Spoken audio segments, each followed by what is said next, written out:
I was feeling some hamstring problem around 30k, but I remember I was really on time, and when I saw the time, and actually until the end, I didn't know exactly I was running a national record. I know Camille Kamasi very well, and when I started running, he was like my hero. And then you break his record, it was like a young dream coming true. Then April this year, Rotterdam, another improve. Yeah, amazing. That was really amazing. I was really thinking I was struggling, and then I see from the motor it is 2.6 low. I was not able to believe that, and until the finish. And good step, and I hope I can improve that national record again on Sunday.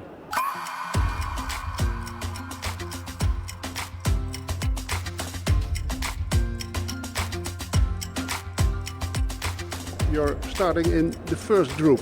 It's very ambitious. Yeah, but I think I'm capable to do that. I'm training really well in Kenya with Elite Kipchoge, with Jeffrey Kamworor. I think both of them, they have the marathon record and the half marathon world record. So they gave me this big motivation and self-belief. I'm aiming to run really 2.5 low. So and I'm not someone who run the second half faster. So I need to go first half faster. That would mean a new European record. Yes. That's ambitious. Yeah, of course, but I think I'm capable to do that. Well, it's 26 years since the Dutch athletes got on the podium here in Amsterdam. So as well as chasing a fast time, Nigea could make today a very big day for Dutch marathon running. Well, sitting alongside me here in the commentary box, I'm delighted to be joined by Chris Dennis. And Chris, I've got to start by asking you about your weekend in Vienna, where you were commentating on Kipchoge's sub-2 hour performance. Yeah, just about recovered from that. An emotional day. Hello, Richard. Hello, everybody. Terrific to be back in Amsterdam.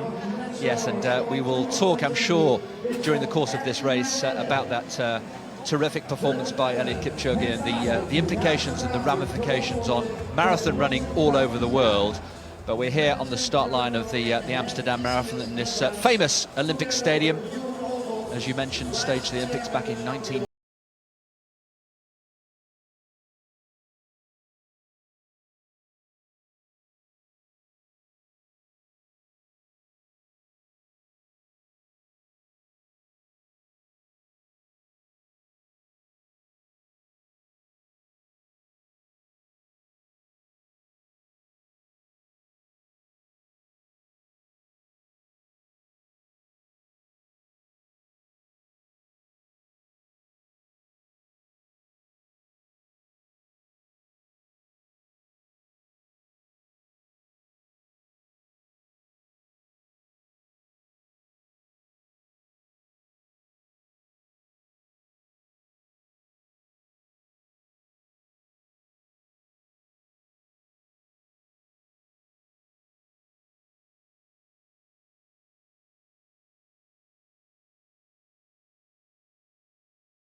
Tadeu Abata.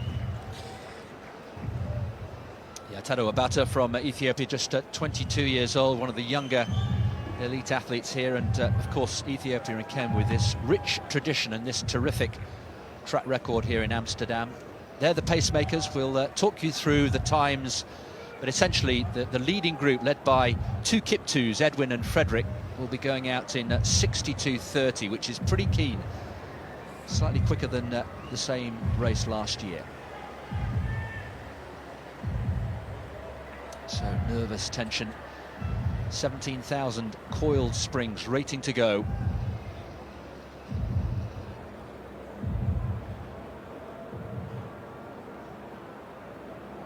Nervous anticipation.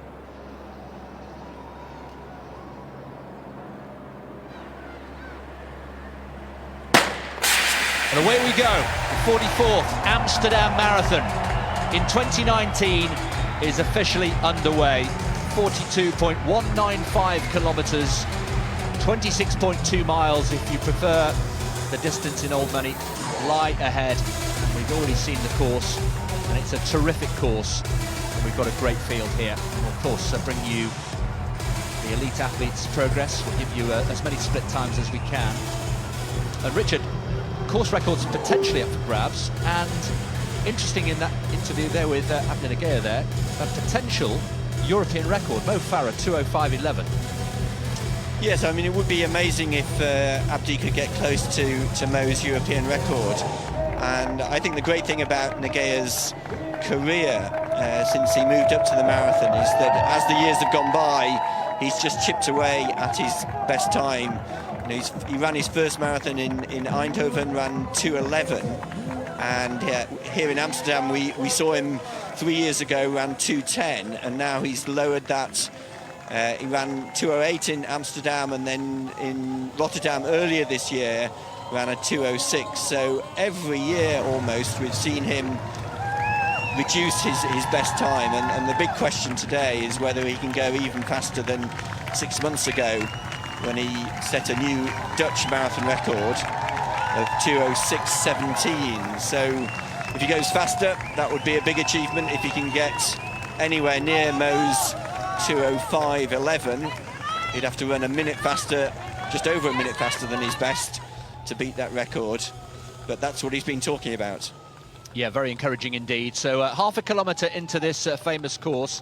For those of you who know Amsterdam well, they've come out of the stadium where we are here, and they're making their way north along the Amstelveensweg up towards Vondel Park for the first time. And there's an initial loop of about 6 kilometres that they will do, passing through the Rijksmuseum, the famous Rijksmuseum, and then they will head south. And the main portion of this race, as we saw from the course map, takes them along the banks of the really attractive banks of the Amstel River, all the way down to Oudekerk, the most southerly point of this course. But that's the scene, the Olympic Stadium, 1928, remember. It was the first time a marathon was run in this famous city. It was won by Bouhera Al Ouafi from Algeria in 2:32.57, for those of you who like your history. And obviously a nice thing for us commentating here in the stadium is that we're seeing the thousands of participants cross the start line and head out on their journey. 42 kilometres of tarmac ahead of them, and they will all be returning back to the stadium later this morning or into the afternoon. In one shape, we hope, with hopefully a good experience. Through the first kilometre unofficially in 2:55, so that's a pretty sprightly start there for the elite men at the front. And again, just to put it into context, for last weekend, Richard mentioned the historic sub-2-hour marathon run in Vienna last weekend by Eliud Kipchoge. 2:50, of course, was his average pace throughout the whole race. It was quite extraordinary. 2:50 bringing him home in 1:59.40. Well, right in the middle of that lead group, the pacer in the white vest is Edwin Kiptoo, and Edwin was pacing here last year, did a great job, took the leaders through to just short of 30k, and that's what they'll be hoping again today. He's got two other Kenyans alongside him to help him do the pacing. And there is Nagaya. Will be a little bit unusual for him here in Amsterdam to be with the lead group. We've seen him run very well here, but has never put himself right at the front of the race. Well, today the pace for that lead group has been asked 62:30, and Nagaya is certainly willing to go with it. In fact, 6 months ago in Rotterdam, when he ran his best time, he went through halfway in 62:17, so he knows all about this pace. So there we are, just coming into Vondel Park for the first time, and they're going to hang a right into this famous park, one of the main green spaces in the centre of Amsterdam. It's always very popular all times of the year. I was cycling through there yesterday. There it is. It's a majestic, really nice park, which attracts runners and cyclists, and in the summer sunbathers, of course, as well. It really is a beautiful sight, pancake flat, as is the entire course here. The key thing about Abdi, I think, Richard, and we just got a glimpse of him there, is in trying to keep this leading group, led by Edwin Kiptu, the pacemaker, he needs to make sure that he doesn't get dropped off the back early and find himself in no man's land, I guess. Yes, I mean, I think these the top big city marathons around the world, they always are aiming to go faster than last year, and of course Chirono set such a high standard last year with his 2:04:06, and I think the organisers have been sensible not to ask for too fast a pace. They could have gone for 62 minutes, which would have been perhaps a little bit too fast, but what they've decided to do is to go for a 62:30 and then hope that the leading runners can run an even faster second half and get close to the mark set by Chirono here last year. Chirono, of course, who's the winner not just last year, as Richard was saying, but the year before as well, with success in Chicago last weekend, winning there brilliantly in 2:05:45, and really, wasn't it quite a weekend, Richard, for marathon running in general? We've mentioned the sub-2 marathon challenge. It wasn't a race, of course. It won't be recognised as a world record. Eliud Kipchoge. In the same weekend, Bridget Kosgei smashing Paula Radcliffe's long-standing world record in the women's marathon, also in Chicago, 2:14:04. And then Lawrence Chirono winning, as I mentioned, in Chicago, a two-time winner here. So last weekend, very special, and I think injects an extra bit of excitement, I think, into Amsterdam this weekend and other marathons to come. Yes, and that was coming off Kenenisa's amazing performance in Berlin at the end of September, and then we had the World Championships, and then we were all gearing up for Kipchoge's sub-2-hour attempt, which he achieved, and we'd hardly recovered from the shock and excitement of that performance before we then saw Kosgei. So I think it's been a very special period over the last month for world marathon running, and I'm sure today we're going to see another great race. Just got another glimpse of Taro Abete there. We saw him at the start line, one of the younger participants here today. Quite a character. We were talking to the organisers last night, and he's an ever smiling. He's always positive. There he is in the middle of that pack with the green and blue vest. So we'll keep an eye out on Taro Abete.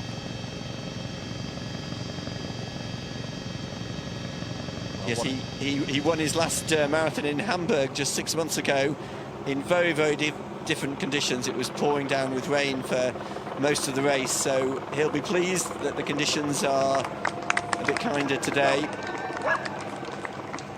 The pace is really quick here. Just got a second kilometre of unofficially 5:48, so they're not hanging around here. I'll try and bring you an official 5K split just to put into context how quickly this group is. But we've got, obviously, with the pacemakers doing a great job there, we've got, what, about 15 or 16. Let's just dip into the women's race there. We've got dedicated pacemakers for the women's race, including Michel Butter. I think, is he one of the women's pacemakers, or he's the second group, I think, Richard, help me out here. He's the second group, I think, for the men's race, yeah? Yeah, I think they've asked Butter to go through halfway in 67, so that's going to be faster than what the women want. Michel Butter, we've often seen him, ran his best time here in Amsterdam 7 years ago, but today doing pacemaking duties. So the women's race, F3 is Mimi Bellata, the fastest female in the field with 2:22:29. Running alongside her, the second placed athlete from last year, Shashu Insermu. If you remember, Chris, she went out very fast here last year in search of the course record. Meseret Hailu's course record from 2012. That's the Ethiopian. Shashu Insermu has a best time of 2:23:28. I think last year she went through halfway in under 70 minutes. It'd be interesting to see what she's learned from that experience. I think you and I both felt that she was almost too gung-ho, wasn't she? Too aggressive, and then ended up paying for it. I think at one stage she was even ahead of the pacemakers from memory. Yes, that's right. I think she made it very, very difficult for all the female athletes that going out so fast. They all felt they had to go with her, but all paid the price in the final 10K. I mean, fair due, she hung on for second place, but I think the way they've set out this year is probably more sensible. Through 3 kilometres, so just clicking off these early clicks, and of course it's all a question of settling down and just seeing how you feel. We saw the athletes at breakfast this morning. We took the team bus with them as well. Very quiet and just in contemplation as they think about the task at hand. For most of them, of course, it's a well-rehearsed routine. As they now come out of Fondle Park, they'll take a right turn, and very shortly they'll be going towards or in front of the museum plain, and notably the Rijksmuseum. We'll get a good view of that, I'm sure. And it was nice to see them, wasn't it, Richard? Entertained at the Rijksmuseum side and having their photos taken in front of the night watch. Yeah, well, Amsterdam is so special for not only the Rijksmuseum but the other museums in town, and so it just seems very fitting that you have a press conference there, the best backdrop that the city can offer for international visitors, including these fast Kenyan and Ethiopian athletes. Interestingly, there in the middle of the pacemaking group, Edwin Kiptu seems to be really directing the pace and directing his fellow pacemakers. Yeah, there's no doubt who's boss there. There is the Rijksmuseum. Absolutely splendid.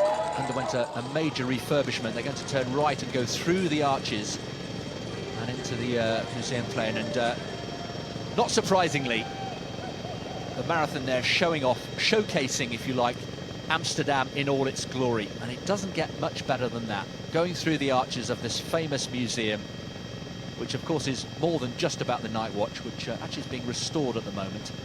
They'll go through and they'll come out into the museum plain. And you mentioned the European Championships held here, Richard, 3 years ago, and some of the field events I think were actually staged, weren't they, on this very square? Well, city athletics has become a very popular sport, and I think it's a great way of bringing athletics much closer to the public. And Amsterdam has those squares and places in the city which make that possible. So that's some of the athletes in that leading group. Dixisa we've talked about, Bernard Koech, another fast Kenyan, PB of 2:04.53. And some of the lesser known names also in that group of about 14 athletes. And you can see Abdi Nagaya still in that group, but right at the back, probably quite sensibly not wanting to push any harder than he has to. But as you say, Chris, so important for him to be with the group and take advantage of really letting them set the pace and him just relaxing as much as he can. Yeah, I think the advice that he'd been given was just to, there he is, just hang off the back. And my only worry, as I mentioned, is that this is going through at 62.30. We mentioned the second group, which is behind them at 67, going through halfway. So that's quite a different pace. And the danger for Abdi is that he maybe ends up between the two groups if he's not careful, trying to hang on to the coattails. There he is, just taking a drink, hanging on to the coattails of the first group, and yet way ahead of the second group. Yeah, I think it helps Abdi that he knows the course. This is his third run in Amsterdam, his 11th marathon overall. So approaching 5 kilometres. Again, just a little check from last weekend. Sub-2-hour marathon pace. Eliud Kipchoge went through 5K in 14:13, which is where we are now on the clock. They're not far behind that, you know, are they? They're going along at a fair old lick here in these opening few kilometres. Let's give you a 5K split. Well, Chris, I think you're right. They have set out probably a little bit faster than scheduled, going through 5K in 14:30. Yeah, 14:30 on the nose.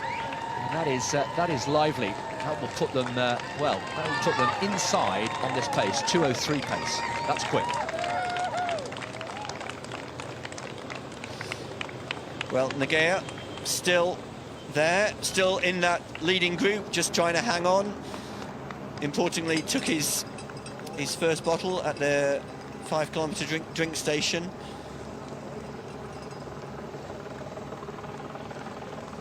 So they're heading south, and they'll be shortly entering Stadion Weg, which eventually comes all the way back to the Olympic Stadium where they started. They won't do that. They'll take another right and go down Beethovenstraat, and then another tight little loop. There are plenty of twists and turns on this course, and then they'll go back north again and eventually settle down, and then they've got the long section between, what, 14k and 20k alongside the Amstel, which is picture perfect. It really is so picturesque, that part of the course.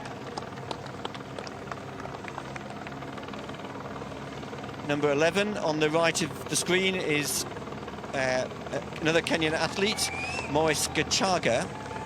Today is only his second marathon, but his debut performance in Paris earlier this year went well, 2:07.46, and he is confident of improving on that today. Well, I'd like to picture the women approaching 5 kilometres. So let's try and bring you a 5k split for the women, if you can see them come through here. Getting through there in what, about 16:28, 16:27, 16:28.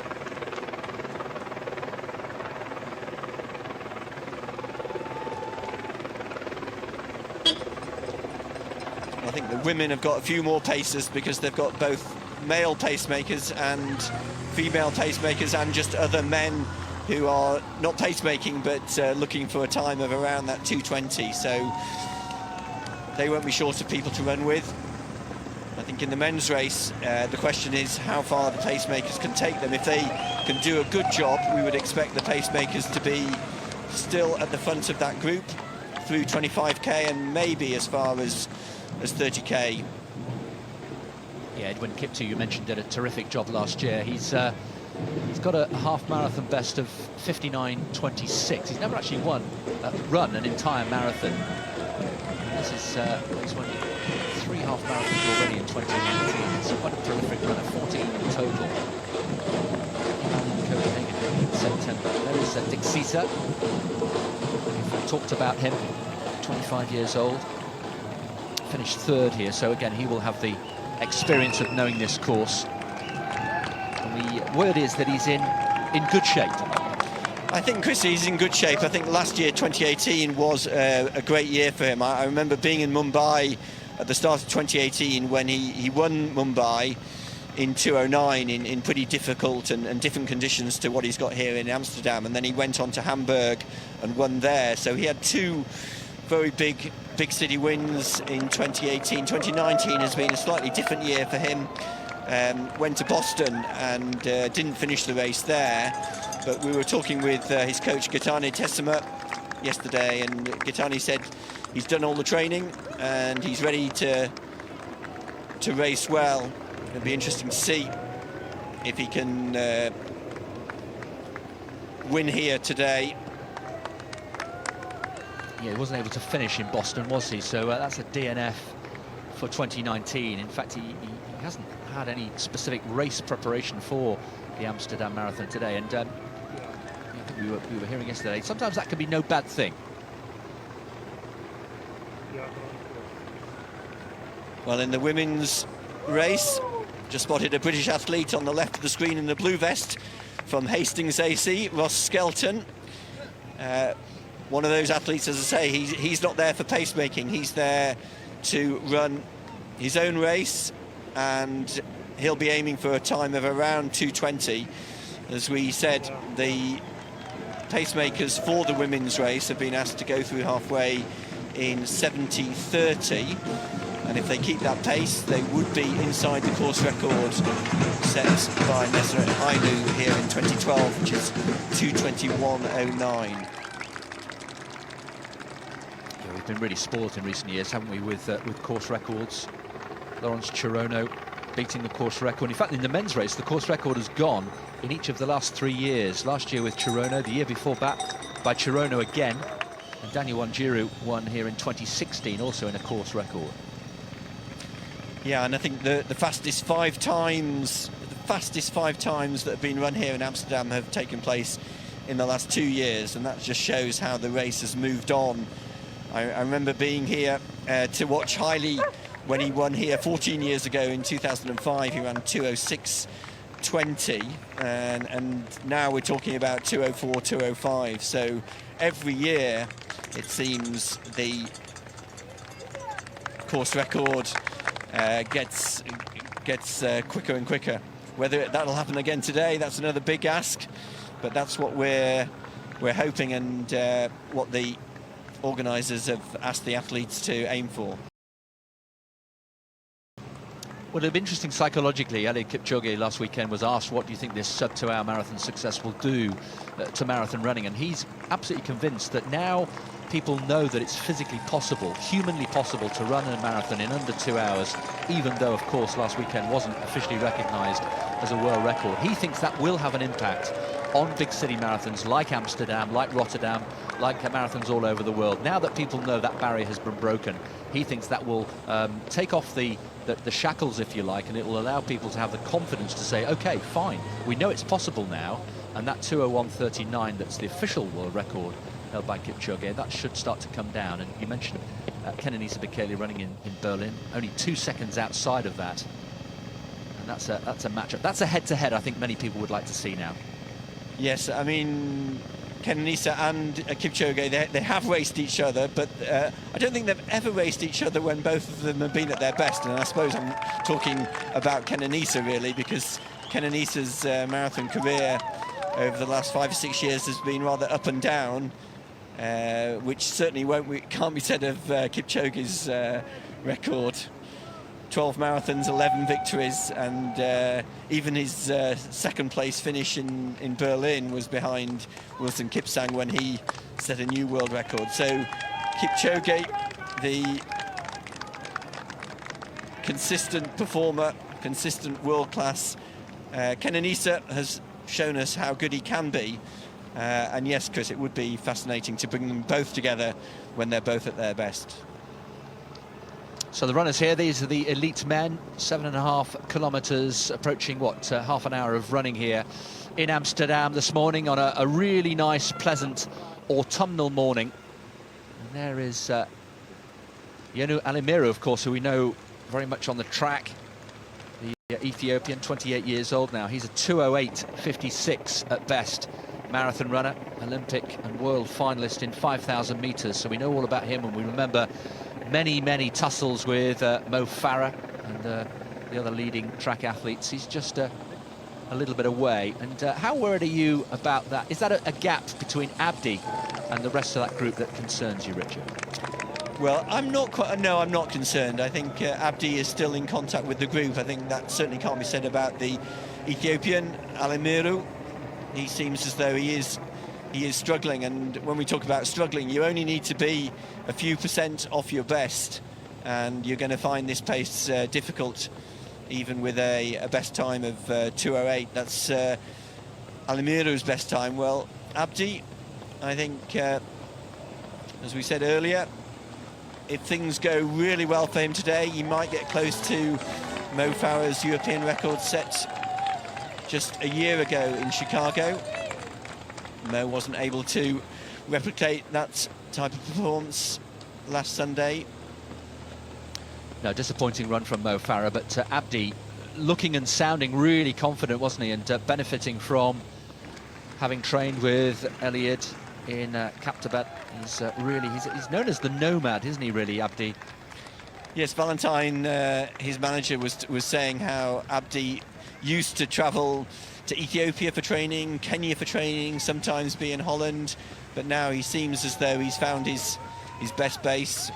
No wonder, really, being with Kipchoge and Kamwora in Kapsabet under the coaching of Patrick Sang. Well, Linnet Masai, very interesting to see how she's going to run here today. She finished 5th last year in her debut marathon. Today is her her third marathon. She ran in London earlier this year, but her best time was from Amsterdam 12 months ago. The interesting question for Masai is whether she can get anywhere close to 2:20, which would put her into that really top bracket of female marathon runners. Well, again, another terrific track athlete, Masai, 2,000 metres world champion in Berlin 10 years ago. So we'll keep a close eye on Linnet Masai. The men approaching 10 kilometres. They've still got, what, a kilometre and a half to go.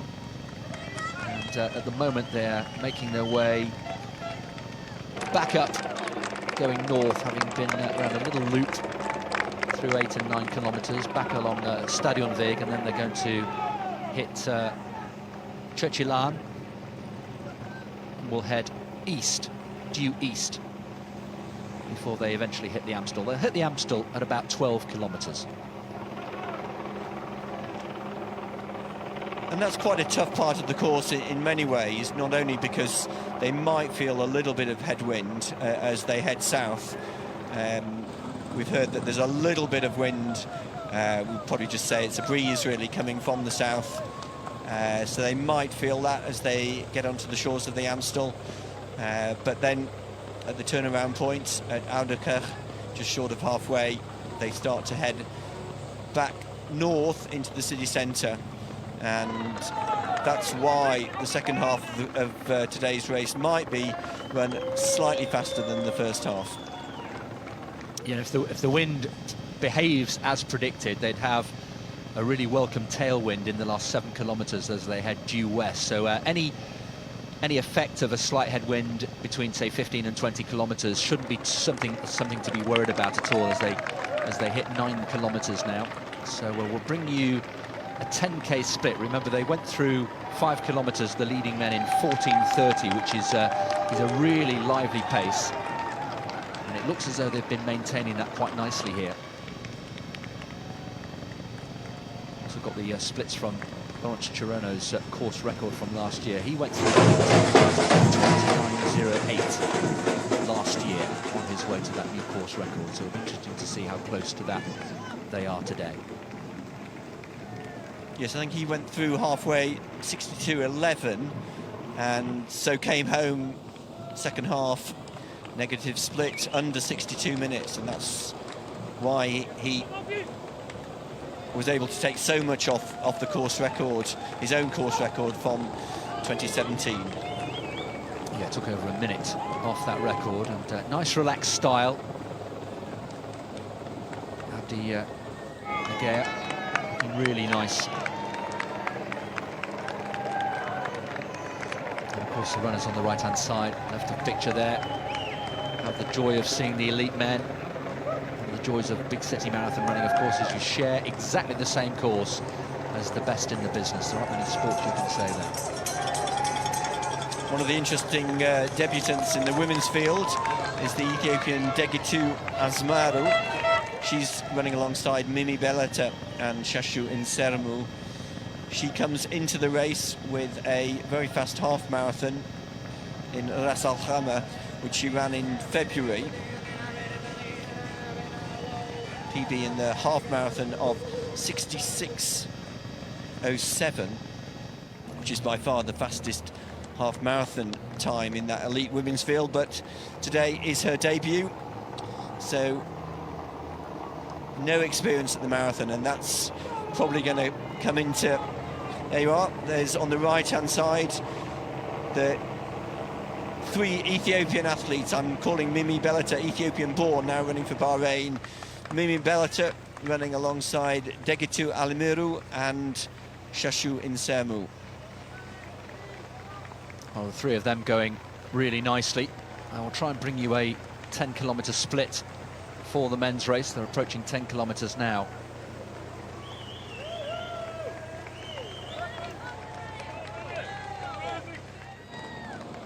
So back to the men's race.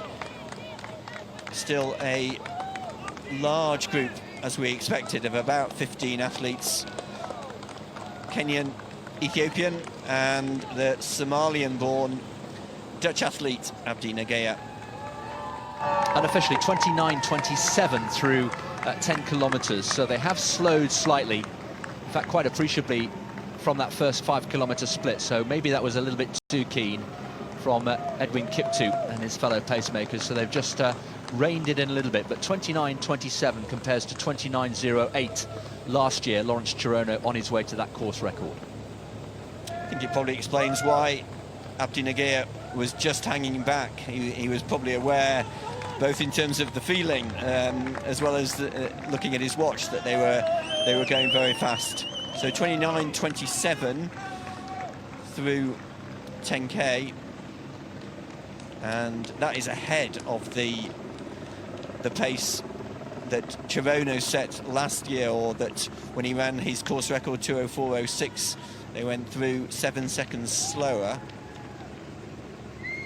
And we can see the leading pacemaker, Edwin Kiptu, just running on the shoulder of Frederick Kiptu and Noah Kipkemboy, and trying to orchestrate things in a sensible way. Edwin Kiptu, I'd almost call him a professional pacemaker. As you said, Chris hasn't run a marathon yet and has just been happy to stay running half marathons, sometimes competing at the half marathon, but often just running as a pacemaker in these big city marathons through to halfway and keeping going to 25, sometimes even 30k. Very experienced at pacemaking. Just a shot left of picture there, number 5. We haven't mentioned him so far today, Elisha Rotich from Kenya. He's got a great record in winning marathons. He's won 5 of his 13. And that's important. It's always interesting to see athletes, regardless of time, whether they've got the competitive spirit and competitive edge to actually get a victory in a marathon, wherever that victory may be. He's a 2:06 runner at best, so keep an eye on him, Elisha Rotich, and of course with Kenya having such a terrific track record in this event. I think you're right, Chris. Coming into the race, I know my coach always used to say to me, you're only as good as your last race. And if that last race has been a win, then the confidence that you bring into the race counts for a lot. And Rotich won 5 of his 13 marathons. I think 4 out of his last 6 marathons have ended in victories. So we ought to keep an eye on him. Number 5, Elisha Rotich. He's also got a devastating burst of speed in the latter stages, so we should just mark your card for that. We're talking about number 5, Elisha Rotich there. As we go back to the women's race, there is Linnet Messai still in the mix there in that leading group, but just a little bit off the pace of those 3. We've been calling them the 3 Ethiopians, as Richard said, quite rightly said. Mimi Belata is now representing Bahrain, but she's Ethiopian born. And here we are with the women coming through at 10 kilometres in, what, 32, 48, 49. Give you an official split there once it comes through as ratified. I said there were 5 athletes, 5 female athletes who've run under 2:24, but in this leading group, there's probably about 8 or 9 female athletes. So I think a few of these athletes are operating at a pace much faster than they've run before.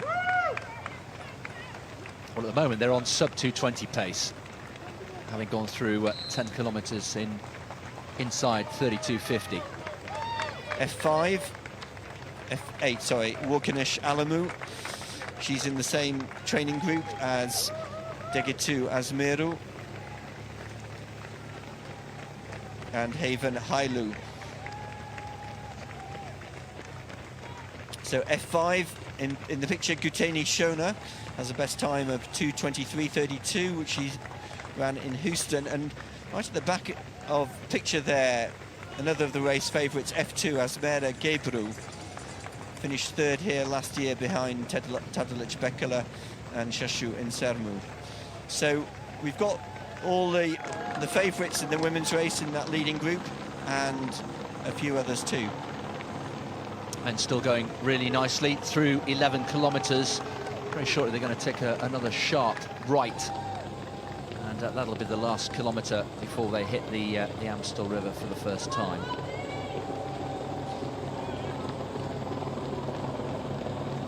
It's around 13, 14 kilometres that they'll start to encounter possibly a little bit of a headwind, but we use that term loosely. Headwind's probably even too strong. Head breeze, perhaps, because the conditions are really nice.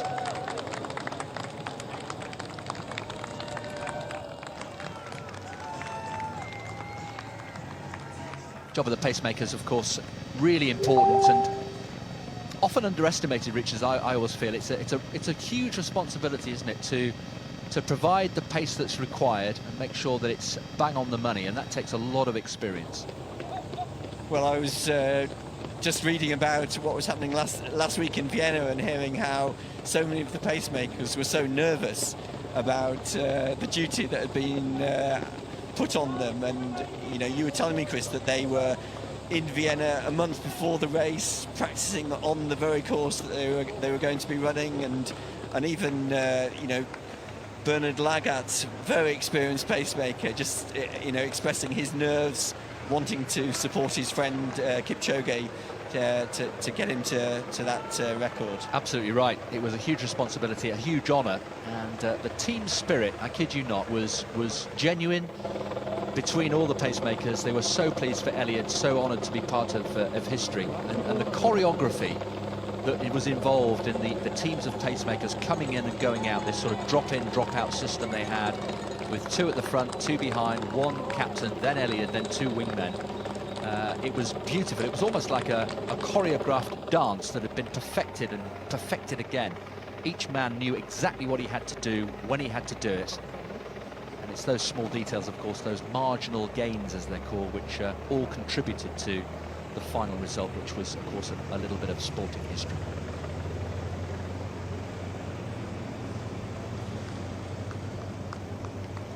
But I suppose no matter how good the pacemakers are, as an athlete, you're out there on your own, and you've got to put in all the hard training. And as we know in the marathon, really the race comes down to how fresh you are and how much energy you've got over that last 10, 12 kilometres. He often described as a 30-kilometre run followed by a 12-kilometre race. So often we see the real racing start at around 30, sometimes a little bit later, 35 kilometres. And it's not surprising that at this stage, barely 12 kilometres into this race, that we still have a really healthy crop with Abdi Nagea still at the back there, just still keeping out of trouble. And I think you're right, Richard, he's certainly very much part of that group. This is a very deliberate ploy of his, isn't it, to be part of the group, but just to stick at the back and not get too excited. So 19 athletes in that leading group, with the 3 pacemakers at the front. Frederick Kiptu and Noah Kipkemboy leading them round that turn. We should just mention also, because we never know with debutants, number 56, Enos Kakopil from Kenya, making his full marathon debut. He's right alongside the main pacemakers there, Edwin Kiptu, Frederick Kiptu as well. We'll get a glimpse of him, I'm sure, in a moment. Number 56, Enos Kakopil. But doesn't that say a little bit about how experience counts? Nagea, today it's his 11th marathon, whereas the debutant running in his first race. Here we're looking at Michel Butter, another very experienced marathon runner, 34 years of age, doing the pacemaking for the second group, so some way behind the leaders. Michel Butter, alongside him is Frank Futsalar. Well, Futsalar is here running his own race. He's got a best time of 2:16:58 that he set in Dusseldorf 6 months ago. So Michel Butter, his compatriot, is trying to help him, trying to help Futsalar and Ronald Schreur to a good time, a personal best time that would be, if they can maintain that pace to the end. We should say also, from a Dutch perspective, the qualification time for the Olympic Games in Tokyo next year for the men is 2:11:30, and well, of course, Abdi Nagay has already run that, so we're really looking at the likes of Ronald Schruer and Futsala, but I think that's well beyond them. So I think there's nothing going to be particularly decided today in terms of qualification for Tokyo. And for those of you who like to watch the national race unfold here, 2:29:30 is the qualification time for the women, the Dutch women, the national qualification time for Tokyo for next year.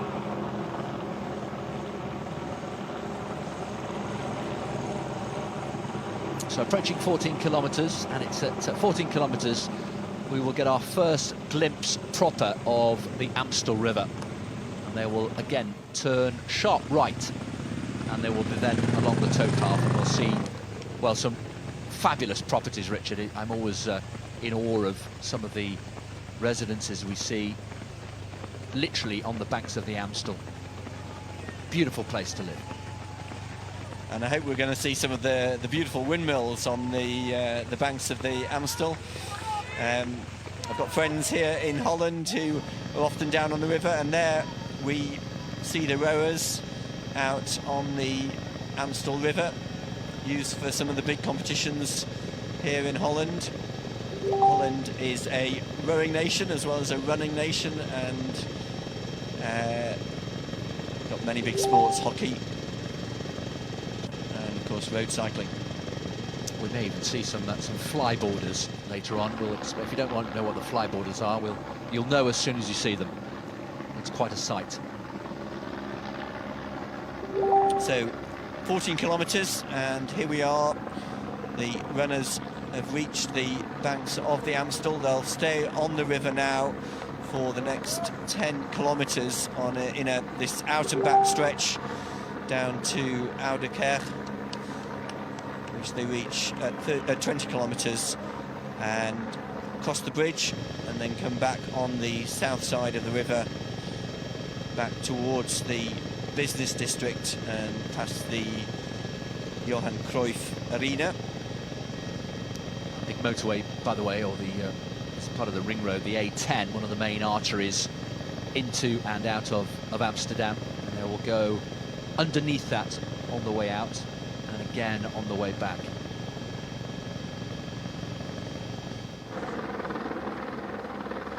Sunday morning in Amsterdam. What a very pleasant place to be.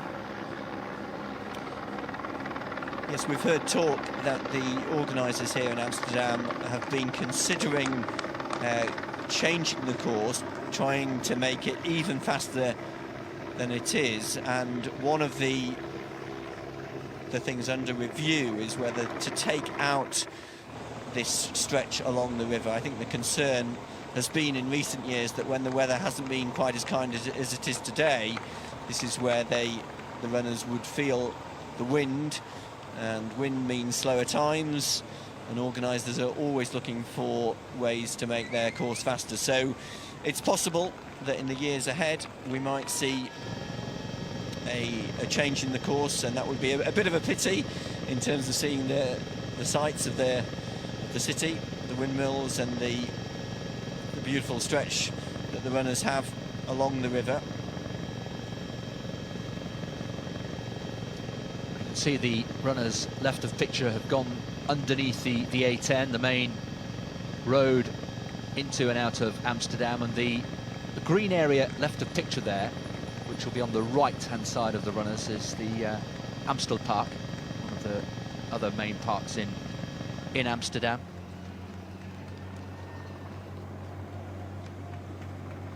Here's the view from the boat camp. So we've got cameras, we've got angles covered all over the place here in Amsterdam today. This is the picture from the river itself. Look at that, the side-on shot. And I always feel, Richard, it just gives us a really nice look at the cadence of the runners, the individual styles. You can tell a lot from that side-on view. I think you can also see how fast they're moving. A marathon pace of 4 minutes and 50 seconds for the mile is fast for anyone to run at, and to maintain that pace for 26 miles. I think when we see them in the side on, we just see how fast they're running, which is quite different from how we're seeing them now from behind as they approach the 15-kilometre point. Yeah, going through 15 kilometres in, what, about 44:30. So they are outside course record pace at the moment. There we are. There's the aforementioned flyboarders. I think you're a bit of a flyboarder aficionado. Talk us through this one, Richard. Well, have you ever done it? I've never done it. No. I don't think I'll ever do it, but I have. The only place I've seen it is here in Amsterdam. So that's about as much as an expert as I am. What I do see now is that that hose connects into the shoes that they're wearing, and the hose comes with water being pumped through it from a boat that they're connected to. So here are some of the leading Kenyan and Ethiopian athletes. Maurice Kachaga running his second marathon. Daniel Kemboi, number 14, Bernard Koech, one of the experienced Kenyan athletes, and then some of the Ethiopian and Eritrean athletes. One of the interesting debutants there, number 8, Abra Osman, a very talented Eritrean athlete, has come from the track, was third in the World Junior Championships 8 years ago, over 3,000 metres, and has gradually moved up the distances. Had a great race in the Seven Hills race here in Holland 12 months ago, when he finished second behind Joshua Chalanga, who won in Doha just a few weeks ago over 10,000 metres. Well, there's one of the famous sites, the windmill, de Riekermolen. Look at that, almost 400 years old. And Chris, I think that windmill is still practicing. Yeah,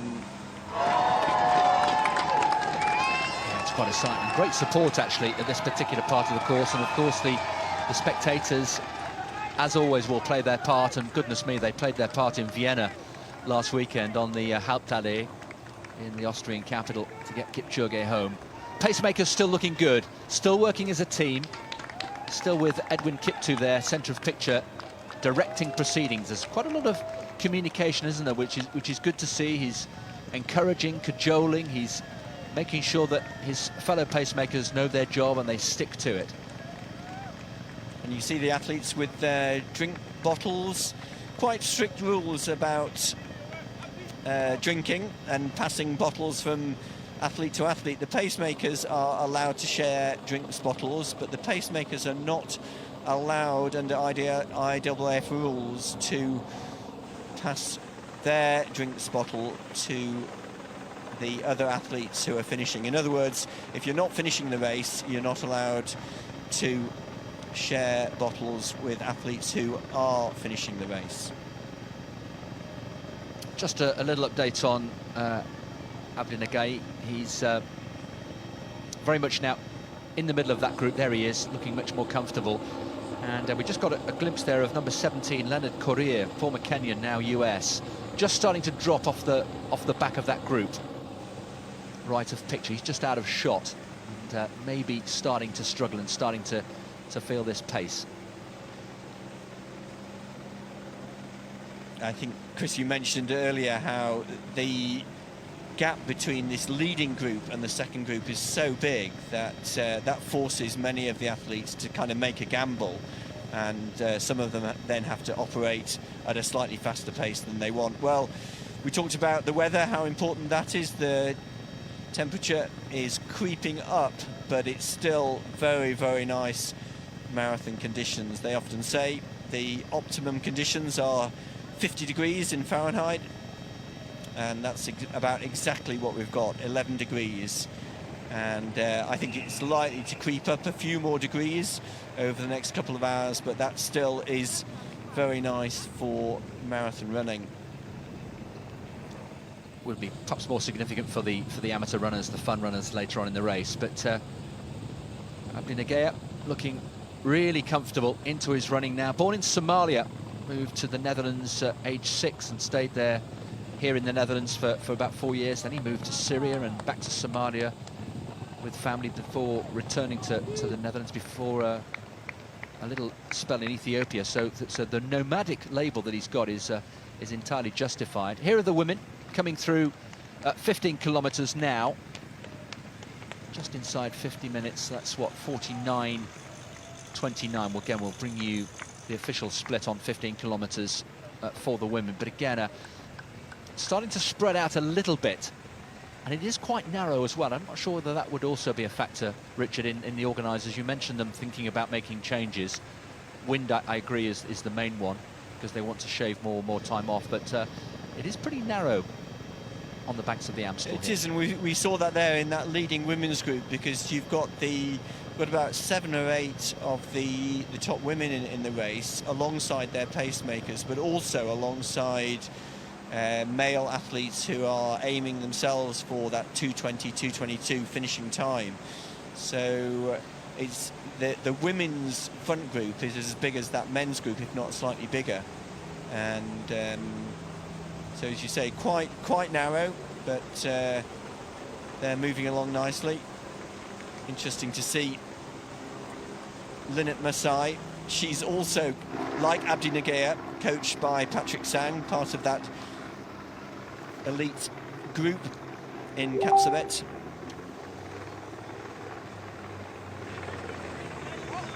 Yeah, very different terrain, of course. We saw earlier on the ochre red trails up in the Great Rift Valley in Kenya. Here, of course, running today on tarmac, but a nice, pleasant surface. And of course, the shoes play a part as well. Technology. What a view he's got of this Amsterdam Marathon unfolding. There's the hose, Chris, if you want to know how it works. that's where they get their power. And again, just to stress how quickly these guys are running. This is the elite men's group. We're talking just outside 13 miles an hour, 21 kilometers an hour.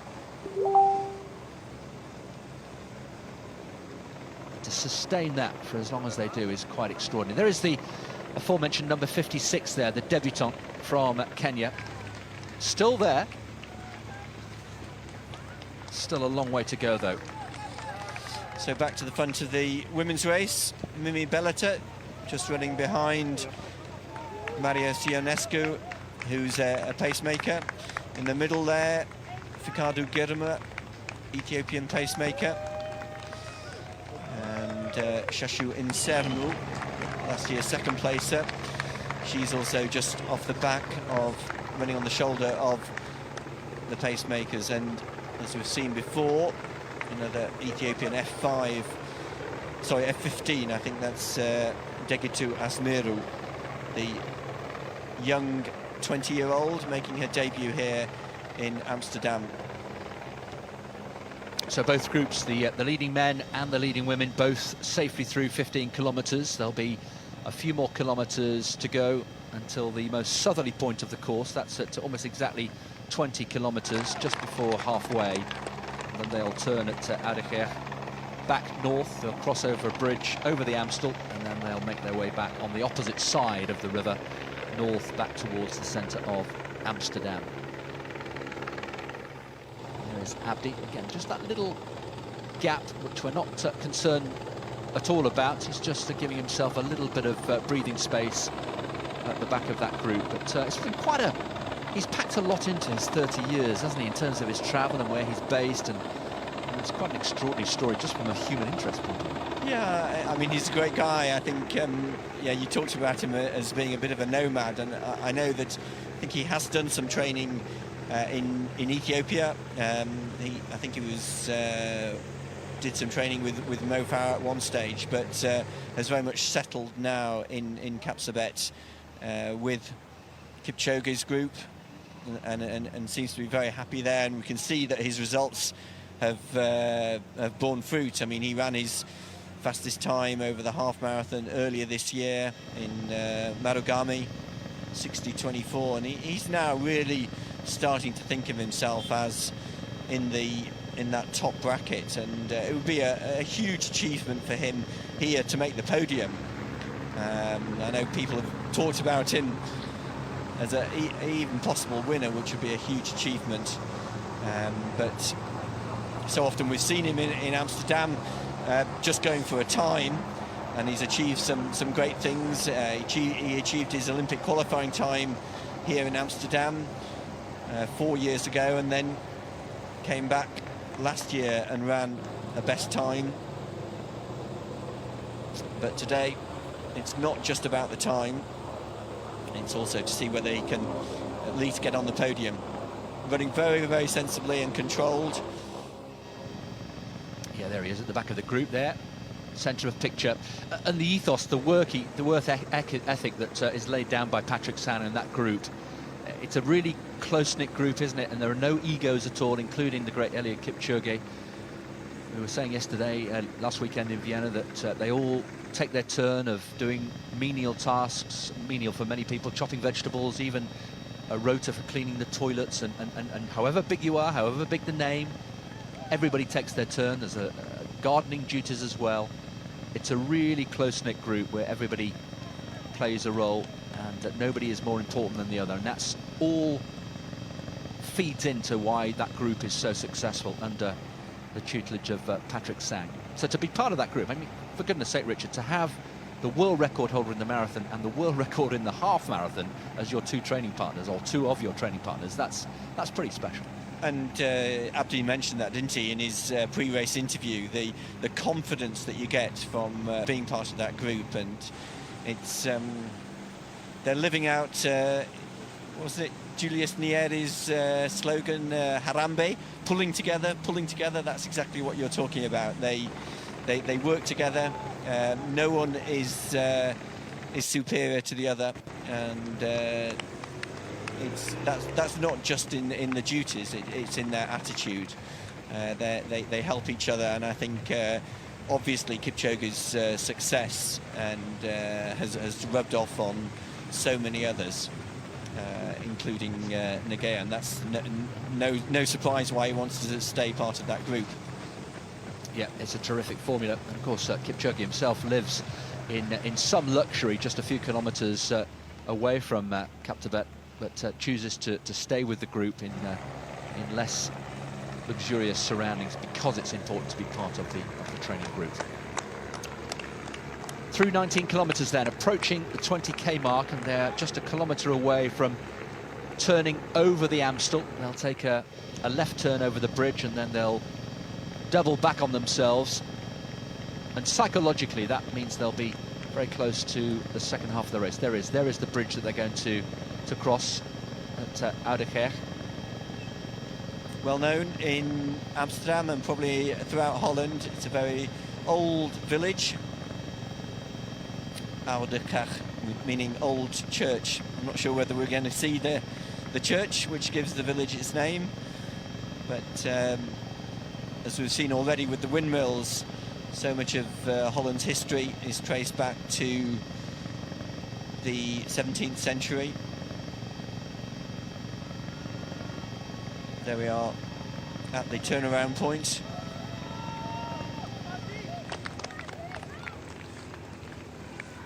So any headwind, any head breeze, as we've been describing it in these last 5 or 6 kilometres that they've had, will now disappear as they do a sharp 180-degree turn. First of all, over the bridge here at Oudekerk, and then another left hand again to make their way back onto the opposite side of the Amstel and start their way back north.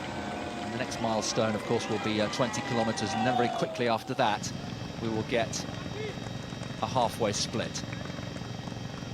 And it is interesting just watching Nagea at the back of that group. Sometimes he is about 3 or 4 metres back from the group, and then sometimes, particularly there at the turns, when the group has to just naturally slow down as it goes around the corner, he can just catch up those few strides and then feel very much a part of the group. So Nagea really showing his experience in taking advantage of the pace that's being set by the group, keying off them, but not getting at all involved right at the front of that group, as we're seeing from the debutant in the orange vest, number 56.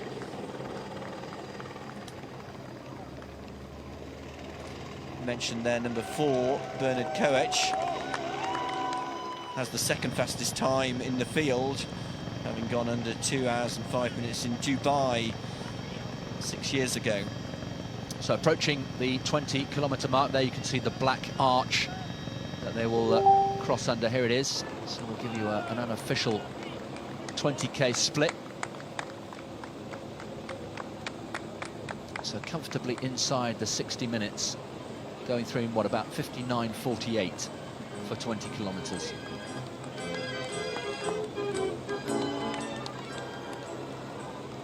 Should also explain there are 10 tables, aren't there, for drinks. We were at the athletes' technical meeting, the briefing yesterday, and the number will designate which table they get their drink from. So another of the well-known windmills. I think we translate that as the Swan windmill, Det Swan. Another of the famous windmills, almost 400 years old.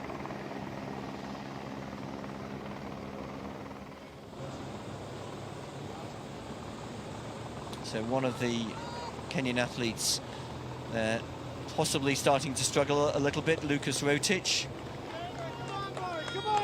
But the drink stations often starts to put gaps between athletes, and the question is whether it's a serious gap or whether it's just being caused by how the athletes pick up their drinks. But I think, Chris, you were mentioning about how narrow this part of the course is, and we saw that very definitely there as the athletes picked up their drinks at the 4th drink station, 20 kilometres, that there was a little bit of pushing and shoving and sidestepping.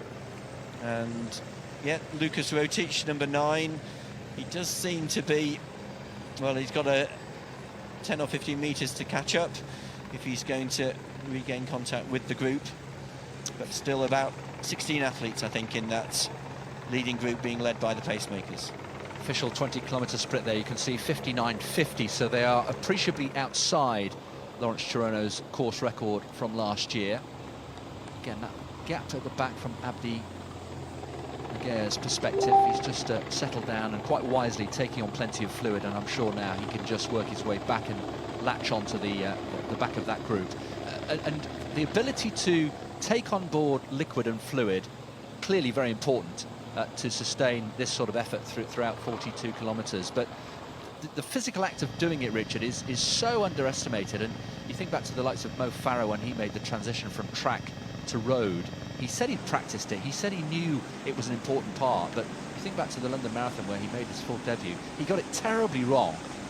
And even in his second marathon from memory, couldn't find the right drink, had to go back. He was seen remonstrating, I remember at one point, with the officials saying, look, you haven't given me the right bottle.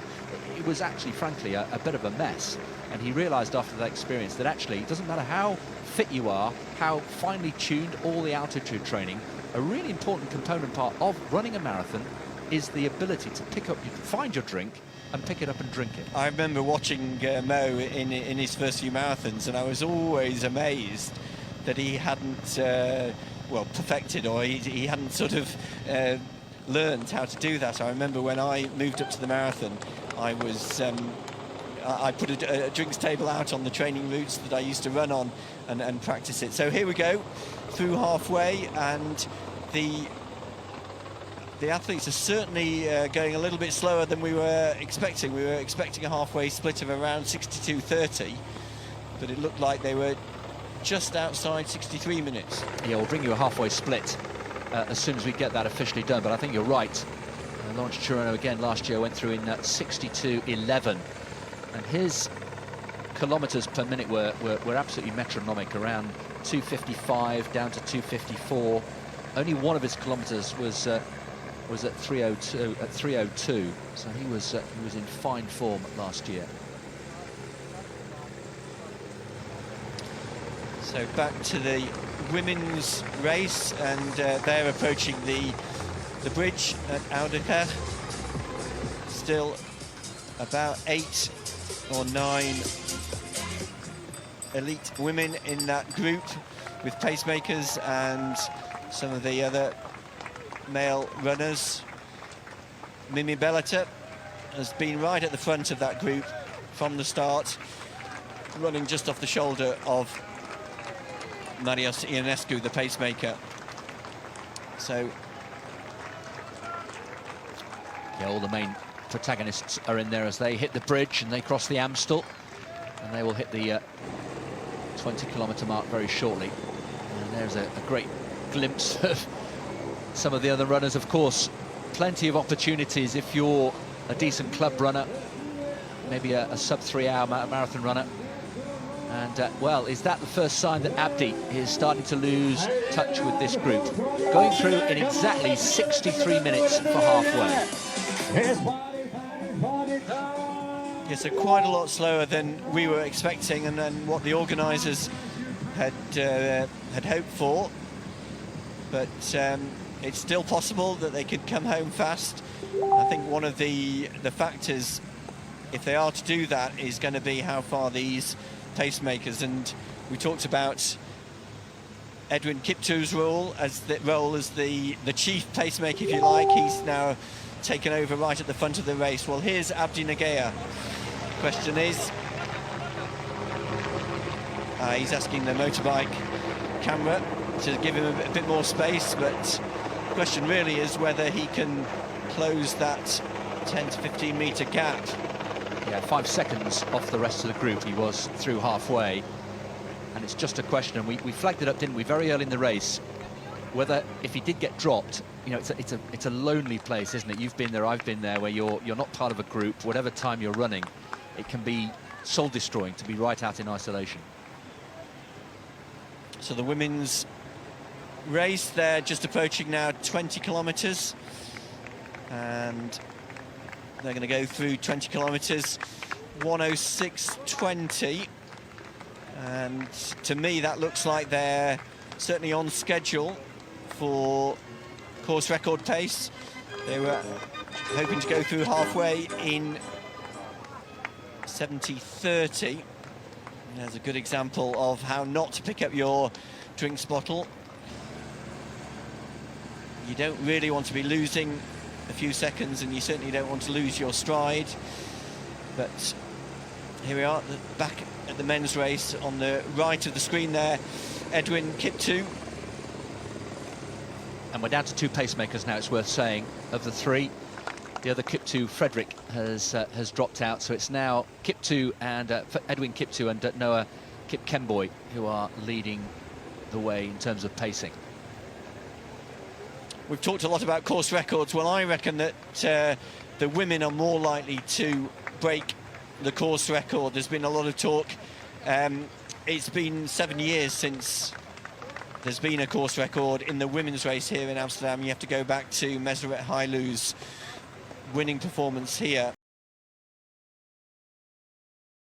But I think that today, this year, the strength of that women's field and the way they're running much more sensibly than last year will give them a very good chance of getting close to that 2:21:09 time. Worrying from a Dutch perspective, because that gap is getting bigger and bigger between this main group here, who are now back on the right-hand bank of the Amstel, making their way north towards the centre of Amsterdam. And, well, that gap, I reckon, now is 20 metres plus between this leading group and Abdi Nagea. There he is, and he's got to make sure that he can just keep them in his sights, even allowing for the foreshortening there. That is a gap that looks to me to be getting slightly bigger. Yes, I think the hope for Abdi is that he can sort of come through this bad patch. I think we can only describe it as a bad patch because he'd been talking of staying with that leading group for as long as possible. So I don't think this will have been part of his race plan, but at the same time, he's got lots of experience, and if he is having a bad patch, then it's probably best for him to try and recover, keep his rhythm, and then trying to work his way back towards the leaders.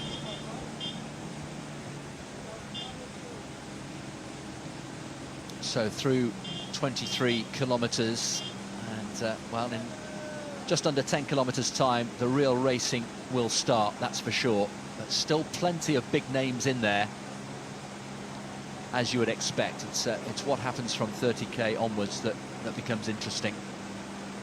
And I hope you're enjoying these pictures from our brilliant boat cam, cruising along the Amstel itself, and giving us plenty of varied shots of of this wonderful race unfolding. There's the mass starting to come through. But there is Abdi, the Dutch record holder, the Dutch champion.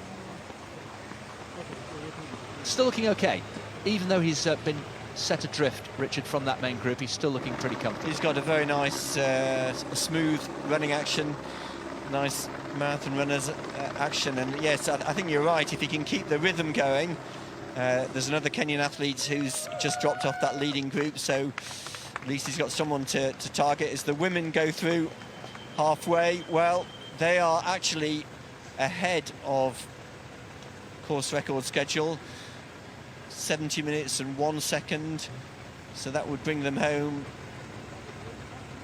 a minute faster than the course record. Yeah, they are significantly quicker.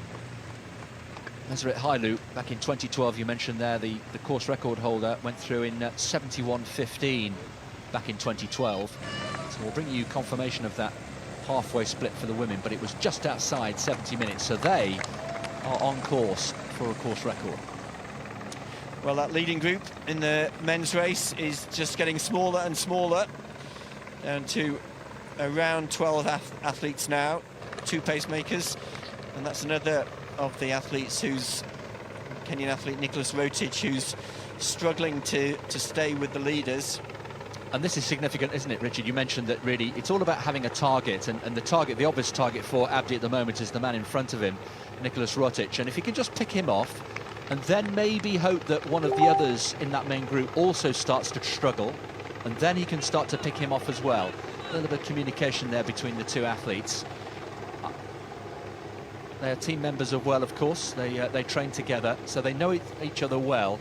And if they can start working together, perhaps as a pair, and start to reel in that leading group, but eventually, if this gap doesn't get too big, there'll be other people in that main group who will also perhaps start to drop off. It can work both ways, can't it? If the leading group are working at a faster pace that these two can't maintain, then that gap will get bigger. They can stay together, and I think Abdi is aware of that. That as much as he can enjoy the company of one of his training partners from the NN running team, he's got to keep an eye on that leading group, which is about 25-30 metres down the road, and not let that gap get any bigger. So through 24 kilometres and going back under the A10, the ring road, in and out of Amsterdam. So they've made light work of that, and just the other side of this motorway, decent crowds, of course, as well, using every vantage point. They'll hit the 25-kilometre split. Well, there's the British athlete, Ross Skelton. I think he's got his own schedule to work to. I think he's probably aiming for around 2:20, and we said that the women went through bang on that schedule, halfway 70:01. There's a designated pacemaker, Marius Ionescu, wearing number 23, and he's probably aware that they went through a little bit faster than was asked for by the organisers. So Ionescu, there's a good chance that he's going to stay in the race for another 10, maybe 15 kilometres, helping these women. But it's still a very big group of women. Mimi Belata, Shashu Insermu, Asmera Gebru, the Ethiopian.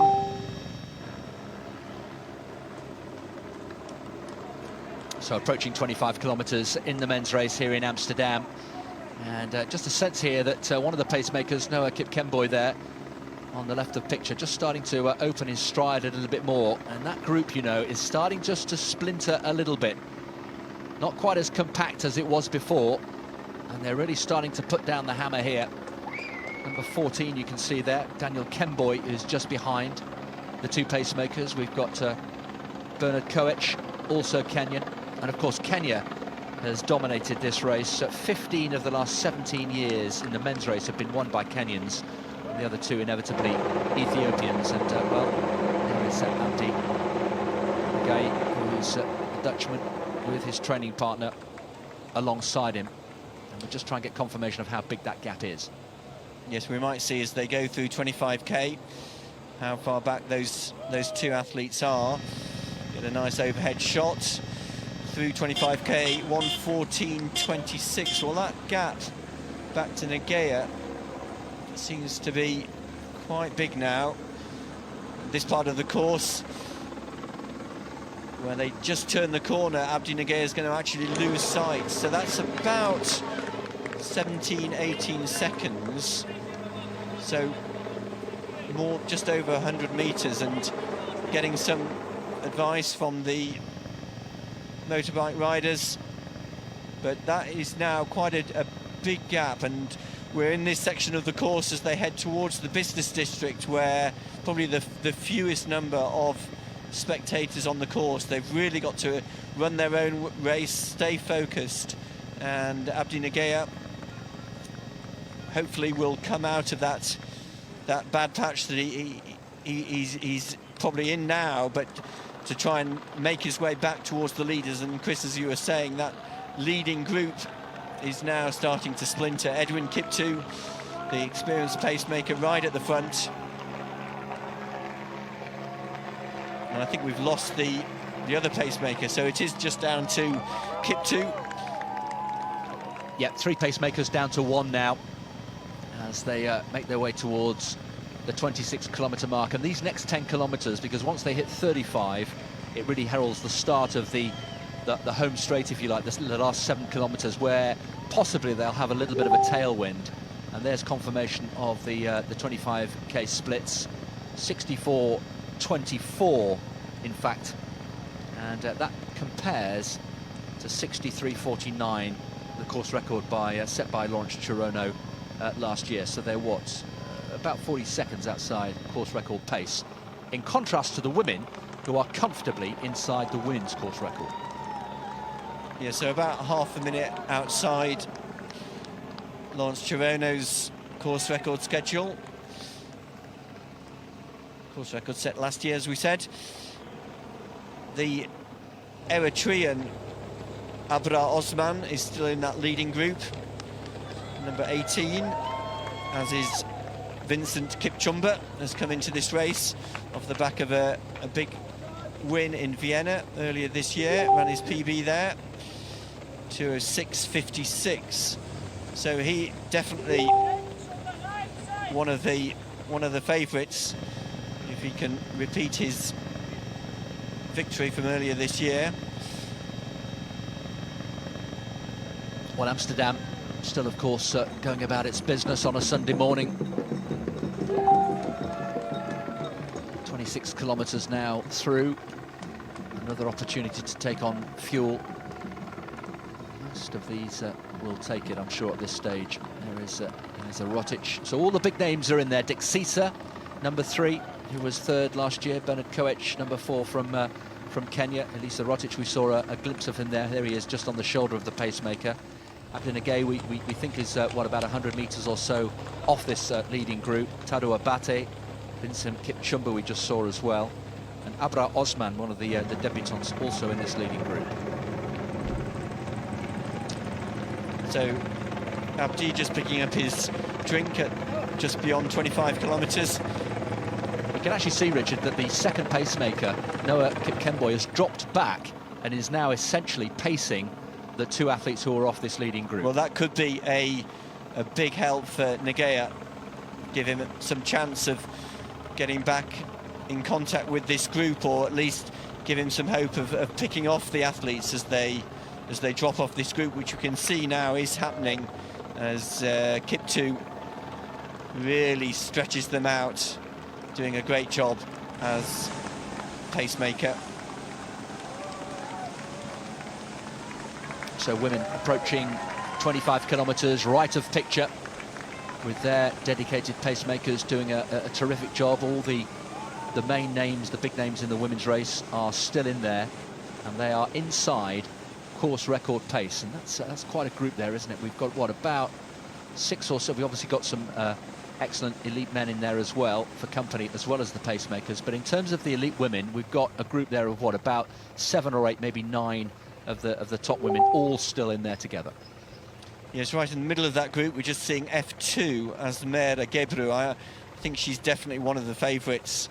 Finished 3rd here last year and has been training really well. She was telling me yesterday in her home region of Maicho, which is right in the north of Ethiopia, very high altitude. She says her training grounds are above 3,000 meters, and has come into this race with a great performance in Paris, where she ran her PB 2:22.52. So the men's race. Well, we're down to a group of 8 or 9 now, and the latest to be dropped, or at least finding it tough there, I think is number 16, Betesfa Getahun, the youngster from Ethiopia. I know he's still there. I beg his pardon. He's still there alongside Solomon Dexisa, the number 3, who was third here last year. So they're still part of this this leading group. But isn't Kiptu doing a terrific job there? So Dexisa, that typical grimace that we've seen so often in his races. We saw it last year as he battled his way to a third-place finish. I saw it in Mumbai back at the start of 2018 when he won his first big city race. So Dexisa, one of the 3 Ethiopians in that group. Also need to mention number 7 in the blue vest, Tadu Abata. Had a great race here last year and only faded really in the last 5k when he got a stitch as they headed back past Rice Museum. So 3 Ethiopians and 5 Kenyans running behind Edwin Kiptu. There's Tadu Abata. Looking smooth, isn't he? Tall athlete, only 22, 7th last year. I'm told, we may not see it today, I'm told he has a very interesting, entertaining victory celebration, which we saw in Hamburg. You mentioned those filthy conditions. And there he is, look, just as we start speaking about him, he just moves ahead and is now just slipstreaming behind the pacemaker, Edwin Kiptu. Quite a bit taller than the other athletes in that field. Well, there's an update on the weather. 12 degrees, so as we said, the temperature creeping upwards, but at the moment that is still very good. Very low wind and very little wind, 3 miles an hour from the southeast. I think the organisers were hoping there was some talk of the wind direction changing later this morning to an easterly direction, which would be a huge help as the runners turn west in the last 7 kilometres. So that leading group, well, I've seen this so many times in Amsterdam. Edwin Kiptu doing a great job as pacemaker. It looks as though he's focusing on getting the athletes through to 30k. Well, 5 kilometres further back, the women going through 25k. Yes, women through 25k in almost exactly 1:23. So this is excellent pacemaking by the guys charged with that. And I'm just looking to see how that compares to the Meseret Hailu's course record of 2012, 1:23. We'll get official confirmation of that very shortly. But yeah, there's still over a minute inside course record pace in the women's race. So the story in Amsterdam in 2019, as this race approaches the latter stages, is that we could be heading for a new course record in the women's race. So here in the men's race, we had those aerial shots just showing how the gaps were opening up, and Negea, number 6, running with the pacemaker, Noah Kipkemboi, who's actually dropped back, and you can see that gap now is about, I would estimate, 250, 300 metres back from the leaders. But Negea, well, he's got the assistance of a pacemaker. The question is, can he make any inroads into that gap? Well, this is the size of the gap facing Abdi Negea. And it's an appreciable one, but he will have half a chance with the pacemaker on his shoulder. It's also worth mentioning that Nicholas Rotic, who he was running with for a while, isn't with him anymore. So Abdi is now just with the dedicated pacemaker, Noah Kipkemboi.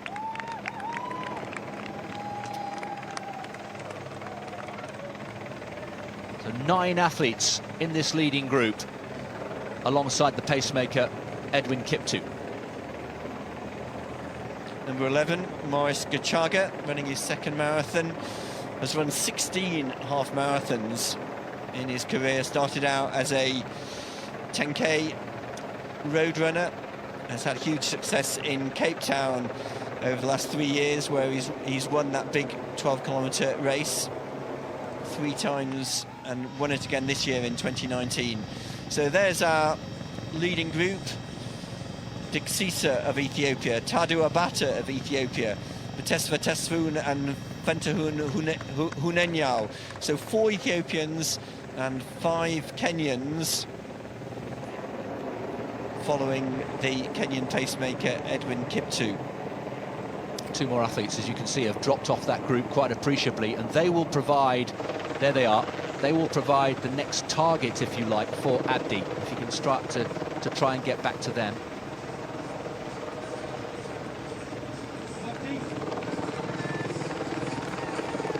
There he is, he's doing a fine job, isn't he, Noah Kipkemboi? Nothing like having just somebody to drive you on. And it looks as though Abdi is going to be able to reel in one of the runners who was part of that original group of 9.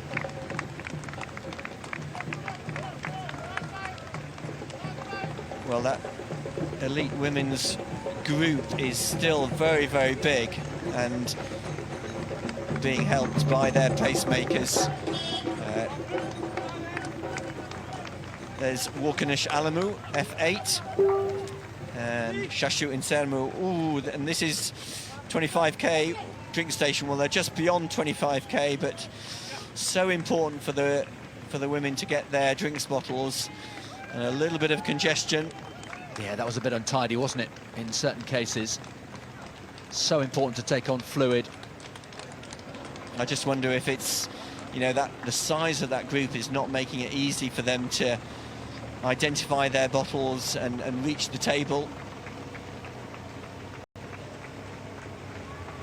It looks like most of them have got the bottles.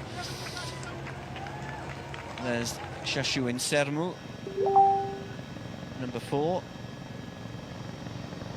And meanwhile, you can see how quiet this stretch of the course is as they head up towards 30k. Yeah, just coming through another of the parks, Fencer Park, a smaller park in Amsterdam, approaching the 30-kilometre mark, and it's at this point that we may well see this group of 9 start to splinter further. Who is going to make a move, and for how long, Richard? I wonder, will Edwin Kiptoo stay in the race? Will he draw a line at 30k, or will he continue? I'd be very surprised if he goes beyond 30k. I mean, as an athlete in this race, if you've got a pacemaker who takes you to 25, you're happy. If you've got a pacemaker who's going to take you to 30, you're more than happy. So I think that the athletes behind him will be expecting that Kiptoo will step aside. I suppose the only thing that they might be hoping is that because the pace was a little bit slower than was predicted in that first half, it may be that Kiptoo will have the energy just to keep going for a few more kilometres. But we can see now that Kiptoo is really striding out and wanting to perhaps make sure that they get back on schedule. He'll have got splits in his mind for 25k that they've already passed, and now they're getting very close to that 30k point. So I think he's picked it up, you know, Richard. I think he's gained some time here. They were over 30 seconds outside course record pace early in the race, and will bring you a 30k split, but they're not far off, you know. Chirono's 30k split was 1:28.58, and he's got them pretty much back on track here. Well, that is impressive pacemaking, isn't it? And they're through 30k, and Kiptoo is saying, I've done my work, it's all up to you now. And well, that is I'd call that professional pacemaking. Well, Given a time to reach at 30k, was a few seconds shy of it, only because they were a little bit slow through the first half. And now, here we are. This is the second group. Noah Kipkemboy, the second pacemaker, staying with Abdi Nagaya. So we're looking at about 50-55 seconds, the gap between the leaders and Abdi Nagaya. yeah, he's doing well, and again, it's just a question of whether Noah Kipkemboy, the second pacemaker, will he continue and try and drag Abdi around a little bit further, or will he think, no, my work is done? And the answer to that is the latter. He's on his own now, Abdi, so all the pacemaking duties are complete in the men's race. And, well, through some terrific pacemaking in the men's race, we should really pay tribute to Edwin Kiptoo, who's done a fine job there. And he's put them right back on schedule, just outside course record pace. So the women inside course record, here we are, confirmation of that. And they are just simply 10 seconds now outside course record, 1:29.05, that leading group of 9 going through 30k. Yeah, 4 Ethiopians and 5 Kenyans, and this is where the race is over the last 12 kilometres. And some of those leading athletes we've been talking about, Solomon Dixisa's there, Tadu Abata is there, Bernard Koech of Kenya is there, Elisha Rotich, and the debutant Abra Osman, 20 seconds down on the leading group. So the Eritrean, he'll be an athlete that Abdi Nagaya will have his eyes on. We can just see that second group about just over 100 metres down the road from the leaders. Yeah, Abdi 53 seconds down at 30 kilometres, so that's the gap we've got to keep an eye on here. So no pacemakers now, their job is done, and it's Elisa Rotich then as the racing starts. There is Abdi, of course, he's lost his dedicated pacemaker, but he has moved ahead of the athlete wearing number 19, that is Asmare. Still looking pretty comfortable, isn't he? He's almost a minute down, but he's still looking full of running. And these spectators are just going to show us exactly how fast those leading athletes are running at. Number 5, Elisha Rotich. We've talked about him, won 4 out of his last 6 marathons with a best time of 2:06.12. Well, Nagaya ran his best time in Rotterdam 6 months ago, and even in Rotterdam he had hamstring problems, yet managed to hang on after a very, very fast first half in Rotterdam to a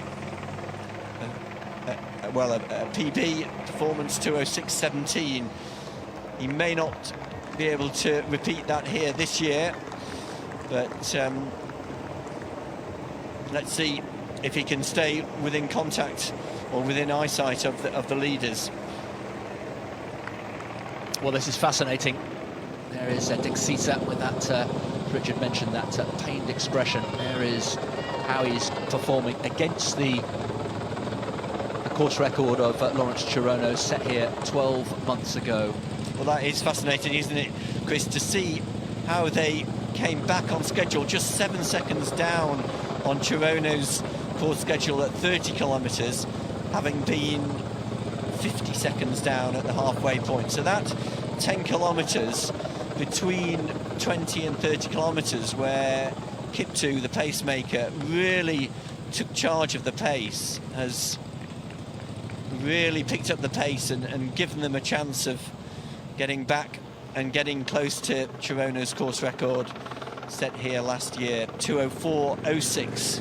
And that, I think, Richard, that injection of pace to put them back onto course record is probably the main reason why Abdi finds himself so far back. He simply couldn't live with that injection of pace set by Edwin Kiptoo, who was taking his pacemaking duties very seriously, and whatever fee he's been paid today, he's earned every penny, because that is outstanding pacemaking. But it's fairly safe to say, I think, that our winner today of this Amsterdam Marathon in the men's race will come from one of this group here. We've got a group of 9, 5 Kenyans and 4 Ethiopians, all battling it out here in the last, what, 10 kilometres or so of this race. Just over 10 kilometres to go, and as we'll soon see, this is the part of the course where they come back into the city centre, so they're going to get a lot more support from the spectators. In a couple of miles they'll turn west and head back towards the Amstel River and the famous sites, the Carré Theatre and the Rijksmuseum. They won't be interested in the sites, but it does mean that that's where they'll get a lot more support from the spectators. There in the middle of that group, Tadou Abata, and actually some of the lesser known athletes, Batesfa Getahun, just 21 years of age, has run 11 half marathons, but today is his debut at the marathon. But it's the more experienced Kenyan athletes. Number 5, Elisha Rotich. He's run 12 marathons already, and he's the one who's striking out at the front of this group. Well, you can get a real sense of just the speed now. The racing has started, there's no doubt about it. So we're looking for signs, we're looking for the vulnerabilities, if you like. Who is going to be the next to find this pace too punishing as they work their way past 32 kilometres. And once they hit 35, they are very much on the home straight, if you like, the final 7 kilometres of the race. And if the gloves aren't off by then, they certainly will be once they get into that final straight. It's pretty straight, isn't it? Back through the centre of Amsterdam. Well, it looks to me as though Rotich is wanting to really string them out. We mentioned about his experience of winning races. So there's one of the Kenyans who's been with the leaders but is now starting to struggle a little bit. Bernard Koech. Actually, his last race of any kind was at the start of last year, so he's done well in some ways to stay with the leaders, but he's starting to struggle a little bit as his compatriot Rotich picks up the pace at the front of that group. Really winding it up, and you can see the crowd and the noise and the atmosphere on the course increasing with every kilometre as they approach the centre of Amsterdam. And of course that also plays a part. We saw it in Vienna last weekend. Eliud Kipchoge said the spectators and the atmosphere on the course was such an integral part to achieving what he achieved there. Lots of communication there. Nice Rotich there, just having a good look round. Dick Sisa, he looks slightly uncomfortable, doesn't he, Richard? But that's just his way. I don't think he is particularly uncomfortable, but he's got this slightly ragged, very wide arm carriage. Number 3, we're talking about left of picture. Yeah, he's a very determined runner, but in some ways a little bit ungainly, that sort of wide arm carriage. But he's got a big heart and very, very determined. Well, here's Nagea. We can see from those shots that he has lost eye contact with that leading group. So it looks to me as though he's about maybe 300 metres, 400 metres back from the leaders. Still looking smooth, but he's got a very tough last quarter of the race, running very much on his own. I suppose you can only hope that some of those leaders, we saw Bernard Koech starting to drop off that leading group. Well, if Koech can drop back or be dropped in such a way that Nagea can start to key off him and gain back some distance. So here's the leading group through 33 kilometres under the railway line here that goes into the main station, and they've got what, less than 2 kilometres to essentially what is the last major turn left along Zeeburg-Dijk. And once they hit 35 kilometres, they will be very much into the home straight. Well, that's another Kenyan, Daniel Kemboi, who's taken over at the front of the race, got a PB of 2:07.54, so he's operating at a pace faster than he's ever run before. They're operating at about 2:04, 2:05 pace, and Daniel Kemboy has been with that leading group from the start. He's taken over in second place. Number 8, Vincent Kipchumba. Women approaching 30 kilometres, so we'll see if they're still comfortably inside course record pace. We're looking for a time of around 1:41.06. They are comfortably inside that. 1:39, what? 1:39.40. So they are still really impressing here. There is number 8, Werkanesh Alimu, who's maybe starting to feel the pace here. This is punishing.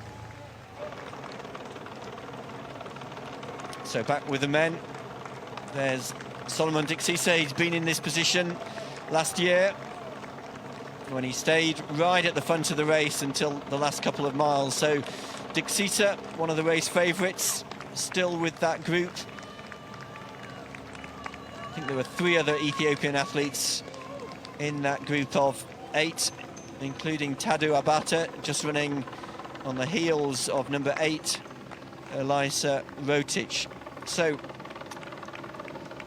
number 8.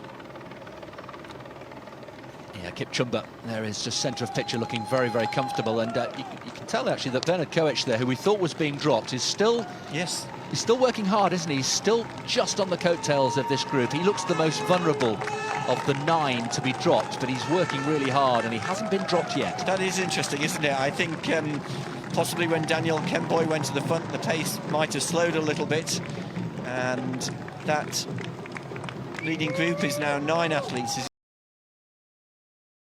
you say, Chris, Bernard Koech has worked his way back onto the group.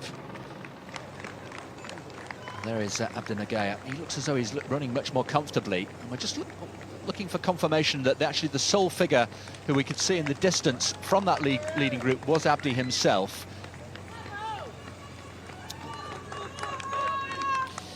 So Abdi Nagaya, he's outside, well, a minute down on the Dutch record, his own Dutch record set in Rotterdam, 2:06.17, and when he went through 30k he was more than a minute outside that. So I think the best Abdi can hope for is that he gets close to the time, his best time for the Amsterdam course, a 2:08 time, but I don't think he's going to get close to his Dutch marathon record set 6 months ago in Rotterdam. So approaching 35 kilometres, and this group is still there, packed together with 5 Kenyans and 4 Ethiopians. The pacemakers have gone. Kipchumba starting to take over duties, and also Daniel Kemboy. So it's the 2 Kenyans who are doing the lion's share of the pacemaking. And once they get to 35 kilometres, well, we can see the racing really start. The handbrake will come off, and just a little gap opening up. It's once again Bernard Koech who's looking the most likely to be dropped off the back of this group. But as long as he can stay there, he will fancy his chances. Keep an eye out for number 5. We mentioned him, Elisa Rotic, who has this really impressive finish. He has a devastating final sprint. It's just a question of when he decides to unleash it. Often we've seen, Richard, haven't we, Fundle Park is the time when we see somebody make a really decisive move. Well, we saw that last year with Chirono. 3 of the athletes came into Fundle Park together, and that's when the hammer went down and Chirono made his winning move. And yep, we wouldn't be at all surprised if that happened again this year. So 35 kilometres, they're approaching the bridge over the Amstel River. I say it's a bridge, it's a flat bridge, but they cross the water and then head down towards the Rijksmuseum. So the penultimate drink station at 35 kilometres. And as we've seen already, this is where the group spreads out. Bernard Koech, who is just a few strides back now from that group. 7 athletes. 35 kilometres through, and they've slowed right down. They're now over 30 seconds outside course record pace, and the latest, as we suspected, to be possibly dropped is this man from Kenya, Bernard Koech, the 31-year-old, and that gap is starting to grow.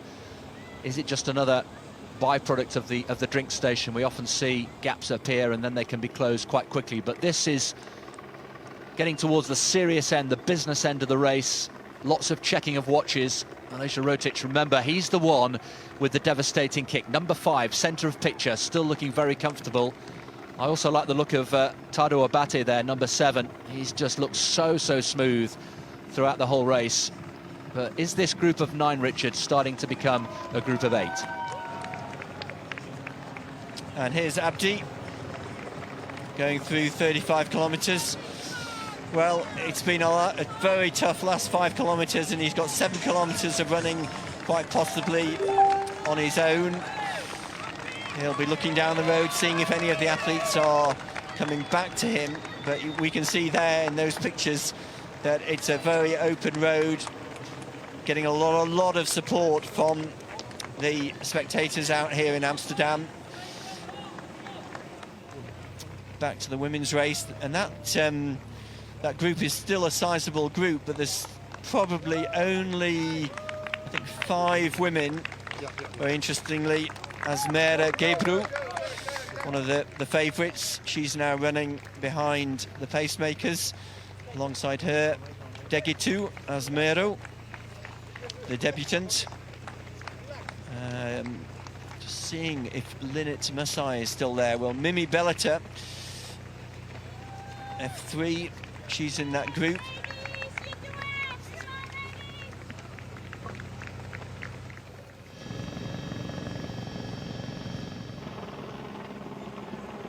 So 20 minutes of running, less than 20 minutes of running left for these elite men in Amsterdam on a really calm, cool Sunday morning.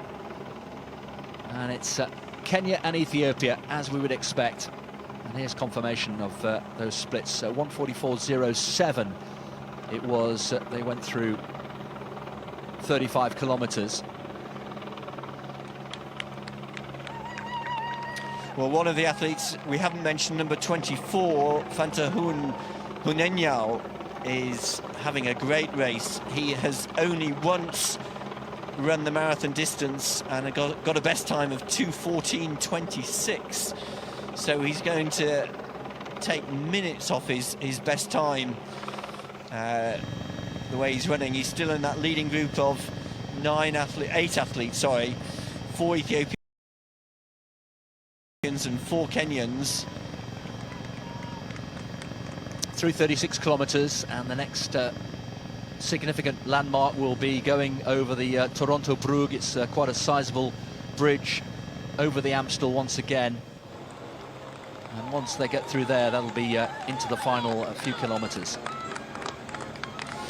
So Solomon Dixisa, he's still in that group, but he's at the back of the group. And I guess the question now is whether he can really hang on. That grimace that we've seen pretty much from the start of the race, well, there's not much point in looking at the watch, because it's now all about a battle between those leading 8 athletes. So Koech has gone, and we're down to a group of 8. 4 Ethiopians, 4 Kenyans. And it's the Kenyans who are looking pretty comfortable here. That's the scene in central Amsterdam, past the Amstel Hotel, one of the iconic hotels in the centre of the city. Yeah, I think the Amstel River and the hotel and the Theatre Carré came into its own at the end of the 19th century. 5-star hotel since 1867. I think the architect was the same architect as for the famous Carré Theatre, which became famous also at I think it was in the 1880s, and the athletes now just approaching the bridge that takes them over the Amstel River. They're the 8 athletes. Interesting, isn't it, Chris, that it seems to be the Kenyans who are doing all the leading. Tadu Abata, the young Ethiopian, has run a great race, and actually on the far side there, number 3, Solomon Dixisa, a few minutes ago, who was at the back of that group. Well, he's really moved himself to the front. I wonder whether he's thinking about making a move, and it is the Ethiopian now, Dixisa, who is at the front of that group. Yep. As they just take this, the slight descent off the bridge, heading down towards the Rijksmuseum. Well, this is interesting, isn't it? The racing has started, certainly. It looks as though they're out for a really lively Sunday run. Many training partners in that group, but we're down to a group of 8. You can see how quickly Bernard Koech has been dropped. They're through 37 kilometres, so 9 has definitely become 8 here. Vincent Kipchumba there, number 8, the tall figure, but keep an eye on Tadu Abate, number 7 in the blue and green, the tall figure there. He's the young Ethiopian. He's kept his powder dry. Now, the athlete we were saying who'd done remarkably well to even find himself in this position, number 24, who has only won one previous marathon, Fentahun Bunungoi, looks to be the next candidate to be dropped from this group. Are we looking at 8 becoming 7? So Abdi Nagir getting the support from the spectators as he crosses the Amstel, past the Amstel Hotel. So 5 kilometres left for Nagir as he just comes off the bridge. Well, I think, Chris, you're right. Hunenyao, the Ethiopian, well, he's had a great race. If he can just keep going at the pace he's at, he's going to record a massive PB. Only once run the marathon distance, 2:14.26, so he's going to smash that time today. But it's now 7 athletes, and yeah, it's really the first time that we've had an Ethiopian athlete who's setting the pace. Solomon Dixisa running alongside Alicia Rotich, and on the far side of the screen you can just see the turnover, the leg turnover of the 16 athlete number 16, Batesva Getahun, again operating so much faster than he's ever run before. Well, they are sprinting now. The cadence and the rhythm of these runners is so impressive. But once again, we're keeping an eye, and I keep marking your card about the devastating sprint finish of the number 5 there, the Kenyan Elisa Rotich. And now look at that, the splintering of this group. We mentioned the young Ethiopian who's been dropped, but look at that, they're now single file, Indian file, and this, approaching 38 kilometres, could be the decisive break here. They're continuing to put their foot to the pedal. So within the matter of 20 metres, those big gaps are now opening up. Maurice Gachaga, Daniel Kemboy dropping back. This, the really tough part of the marathon. Number 11, Maurice Gachaga. A few moments ago, he was in that leading group, and now, as they take their last drink station before entering Vondel Park, even Tadu Abata is now having to work really hard to stay in contact with those leading 4 athletes. So it's the Kenyan Elisa Rotich, number 5, at the front of the race, being pursued by Solomon Dixisa, number 3, and just a few metres down, Vincent Kipchumba and the second Ethiopian, Batesva Getahun. Here's the Rijksmuseum. Yeah, the Rijksmuseum seeing that for the second time. They'll be pleased to see it for the second time because it means they're almost home. It's been a really hard hour and 53 minutes of running here, but we have Kenya against Ethiopia. Remember, the number 3 there, right of picture, Solomon Dixisa, was 3rd here, and a huge personal best of 2:04.40. That will be a personal milestone for him, but the other 2, you know, are hanging on in here. So we have 2 Kenyans and 2 Ethiopians battling it out with a slight gap between 1 and 2 and 3 and 4. But what a performance here from Betesfa Getahun. He's the youngest in the field here, just 21 years old. He was 4th at the World Half Marathon Championships in Copenhagen whilst just 19 years old. But he's making his full marathon debut here, and what a debut it is. There they are, entering Vondel Park. 38.5 kilometres, so just over 2 miles of running to go to the stadium. And it's these 2 athletes, Elisha Rotic and Solomon Diksisa, who are pushing and trying to get away. Elisha Rotic, PB of 2:06.12, so not as fast as Diksisa, who ran his personal best here last year. Well, Negea just over a minute down on the leaders as he passes the Rijksmuseum.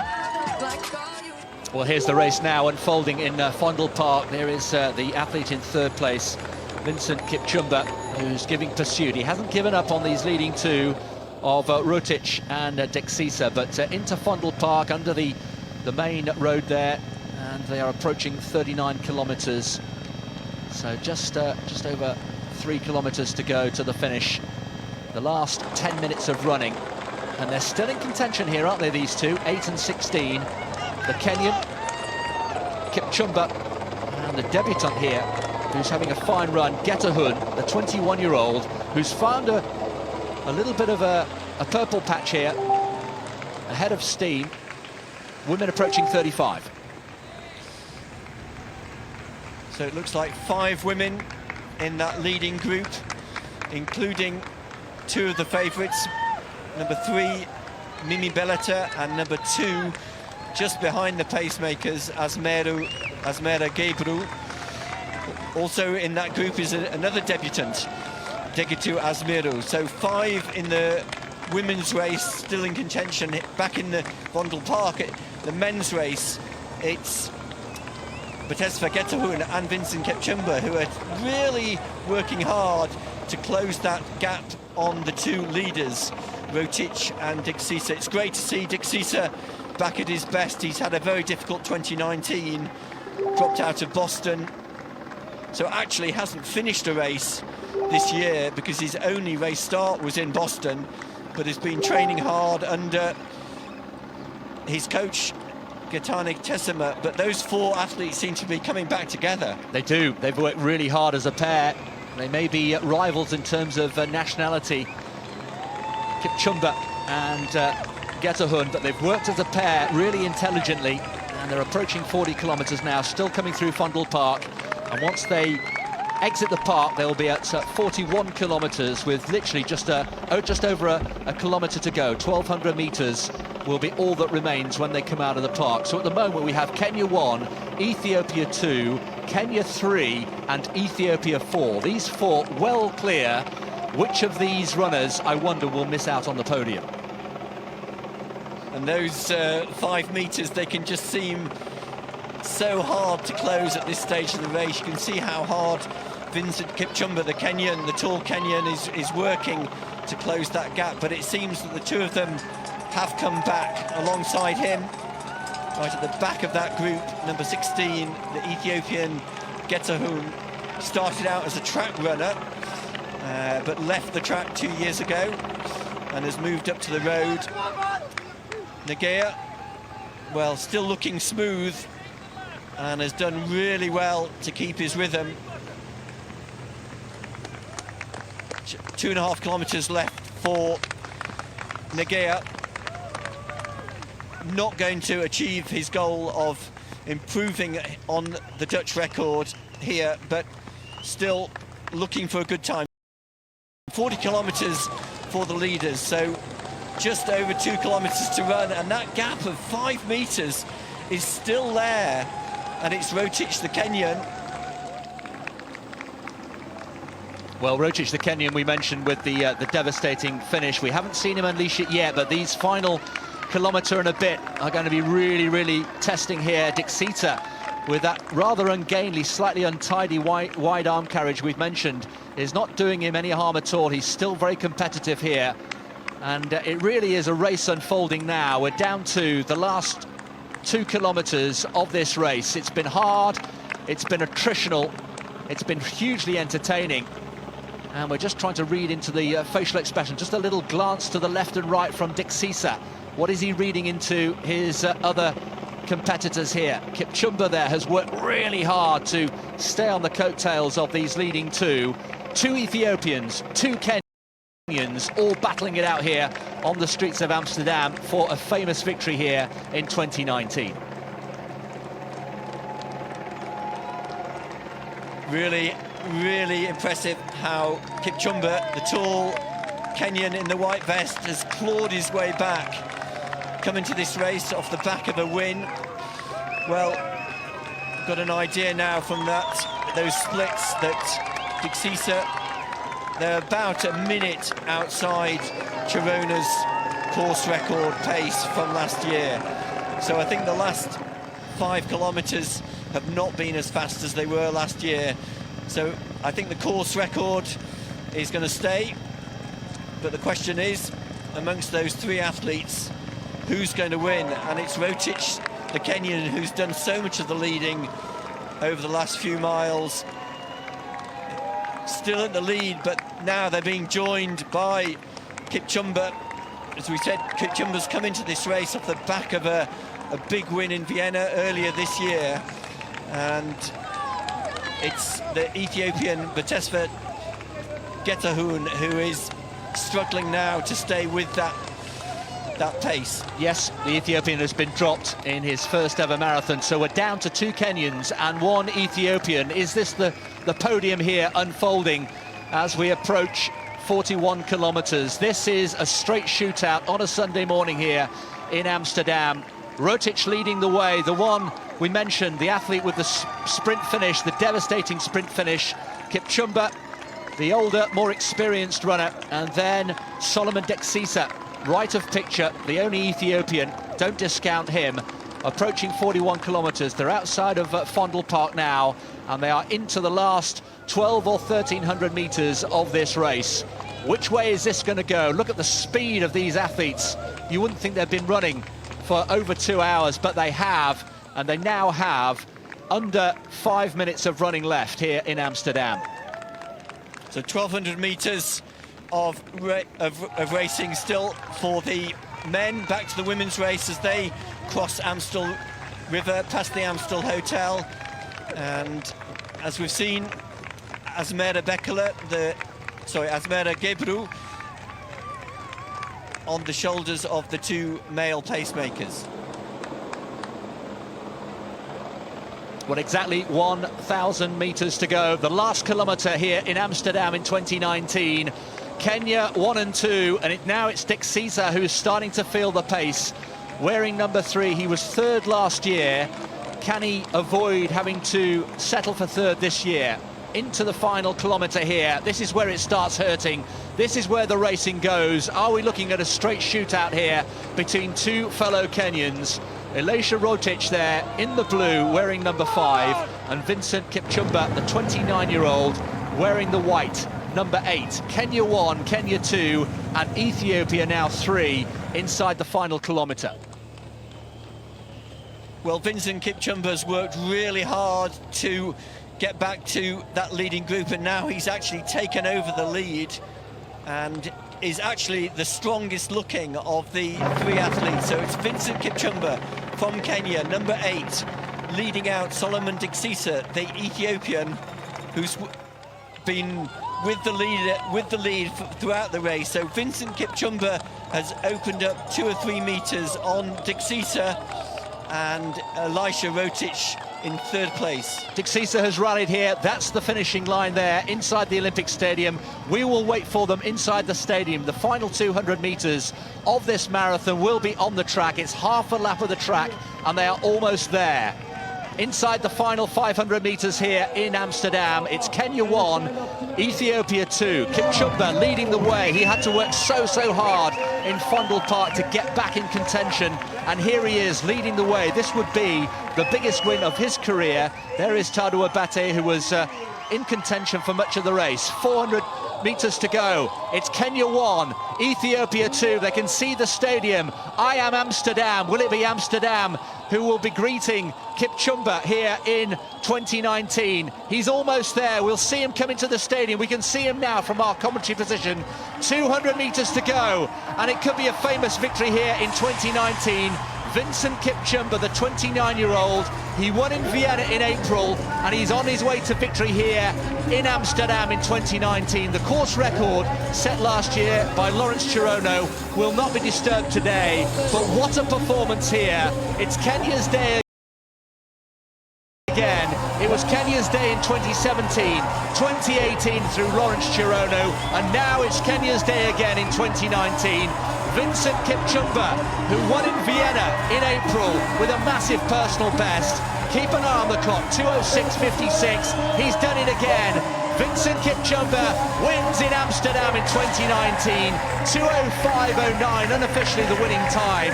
It's a huge personal best.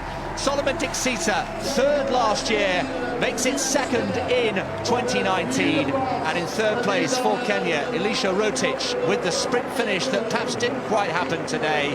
And what a debut for the second Ethiopian home. Betesfa Getahun, the 21-year-old from Ethiopia, comes home in fourth place. What a race, what a performance. And again, it's Kenya's day. Vincent Kipchumba. Well, what a great victory for Kipchumba. How he worked so hard through Vondel Park to get back with the two leaders, Rotich and Dixita. It looked for a few minutes that he was going to struggle and drop back, but he worked his way back and then took the lead in the final kilometre. Here's Nagea. Abdi Nagea had hopes on improving on his Dutch national record of 2:06.17 at the start of today, but now still running smoothly. Remember, he ran a national record of 2:08.16 here in Amsterdam 2 years ago. 400 metres to go. Abdi Nagea, who's struggled hard, but here he comes. He has the stadium in sight. The Dutch champion, the national record holder, will be outside his own national record here. It's been a long, tough road here today. He said he came into this race feeling good, in pretty good form. Patrick Sang, his coach, part of the group there in Kapsabet in Kenya, and here he is into the final 200 metres, and the crowd, the Dutch crowd, getting behind their man. He struggled. We feared he may find it difficult to live with the pace, that 62.30 pace, the early pace-making group led by Edwin Kiptoo. But here comes Abdi into the final home straight in the stadium, this iconic Olympic stadium here in Amsterdam, with 100 metres to go. Abdi won't be the best time of his career, but it's been another impressive performance here by Abdi Nagea, the 30-year-old, outside his personal best, outside the Dutch record, but he still finishes inside the top 10, and it's a really well-earned performance there from Abdi Nagea. 2:07 and 30-something. His time will bring up the confirmed times as we get them and tidy up all the results for you. So a reminder that our men's champion today here in Amsterdam, Vincent Kipchumba, coming home ahead of Solomon Dixita, the Ethiopian. 2:07.39 for Abdi Nagea. And, well, how pleased, how disappointed will he be with that today? Well, there's Kipchumba, the official time, 2:05.09. So the second fastest winning time here. Remember, Chirono ran 2:04.06 last year. And there's one of the Kenyan finishers, just showing us how hard the marathon is. Well, great win for Kipchumba. And that's the moment in the race when he just 400 metres from the finish, just opened up enough space between him and the Ethiopian Dixisa, and coming into the stadium with 200 metres to go, that was a big enough gap for him to come home and take his first win here in Amsterdam. Great race for Kipchumba. His personal record here, improving by over a minute on the best time he set in Vienna earlier this year. So Vincent Kipchumba Tadortic, to give him his full name. Well, isn't this interesting? Degetu Asmero, the Ethiopian debutant, is now leading the women's race.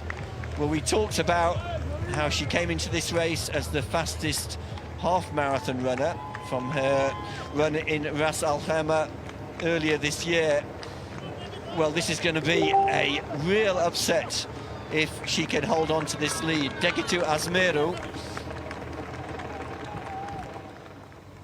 Well, let's just take a look at how this happened. There we are. Here's Tigist Gemra, the athlete in the blue, and this was the moment, just entering Fondle Park here for the last time. The two of them stride for stride, and away she went. The handbrake came off and said, right, this is my time. I'm on my way. I've never run a full marathon in my life, but I feel good. She's 20 years old, and that was the decisive break. Degetu Asmero, the Ethiopian, going past her compatriot Tigist Gemra. And once you go, you have to keep going. No looking back. Now, is that decisive? That's what happened, and she's now on her way to victory. And here she is live and on her way to her first ever victory in her first ever full marathon. Just 20 years old. She took silver at the All Africa Games in the half marathon early this year. She ran 66:47 at the RAC half marathon last year, and here she is, Richard, in her first ever full marathon and heading for victory. What a performance. Well, this is a real surprise, but in some ways it's great to see a debutant run like this in her first marathon. She said she's got a very, very strong training group. A lot of athletes who've run under 2:20 or around 66 minutes for the half marathon, some of whom have been competing in Delhi today at the half marathon. But she's just showing how strong she is from the Gojam region of Ethiopia.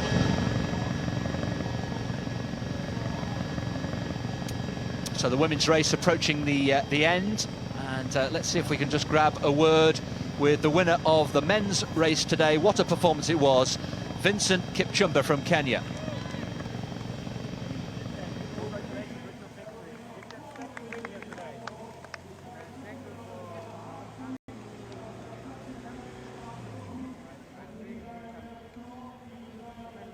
I want to say I was prepared. What do you mean by prepared today? Through my training, through my management, through my coach Claudio. So he was telling me that you are capable of winning. So I was mentally prepared to win. When we go back in time of the race, at around 30k, it became a race. Did you feel very strong at that moment? Yes, I was very strong. Through training and through the coaching of this event, I was ready for it. So I was ready for everything. At 40k, you were running at around the second or third spot. Did you still think, well, it was going to be a hard race to make it to the home stretch as a winner? Yes, the pace was very high that I was not able to be with them. Then I used to step to be behind them. Then I used to progress my race. Perfect. Congratulations with your victory, and enjoy your day. Thank you. The winner of the men's race here in Amsterdam in 2019, Vincent Kipchumba, who dedicated his victory to his trainer there, Claudio Baradelli, the Italian. And he's done a fine job, hasn't he? He only hired him less than a year ago, and he's had 2 fine victories inside 12 months, first in Vienna and then in Amsterdam here today. Yes, his previous best before he ran that time in Vienna earlier this year had been 2:10.32, and so that was a a big improvement earlier this year, and then he's come here to Amsterdam and taken another minute off his best time. So this is the the second Dutch runner, Frank Futselaar. And Frank Futselaar, well, he's taken more than 2 minutes off his best time. He came into this race with the best time of 2 hours 16:58 from Düsseldorf. He's taken over 2.5 minutes off that time. So a great race for the 28-year-old Dutch runner, the second Dutch runner to finish after Abdi Negea. Well, congratulations to Frank Futselaar. Saw him in the hotel over the last day or two, looking very confident. And he must be very pleased with that. A massive, massive lifetime best for the Dutchman.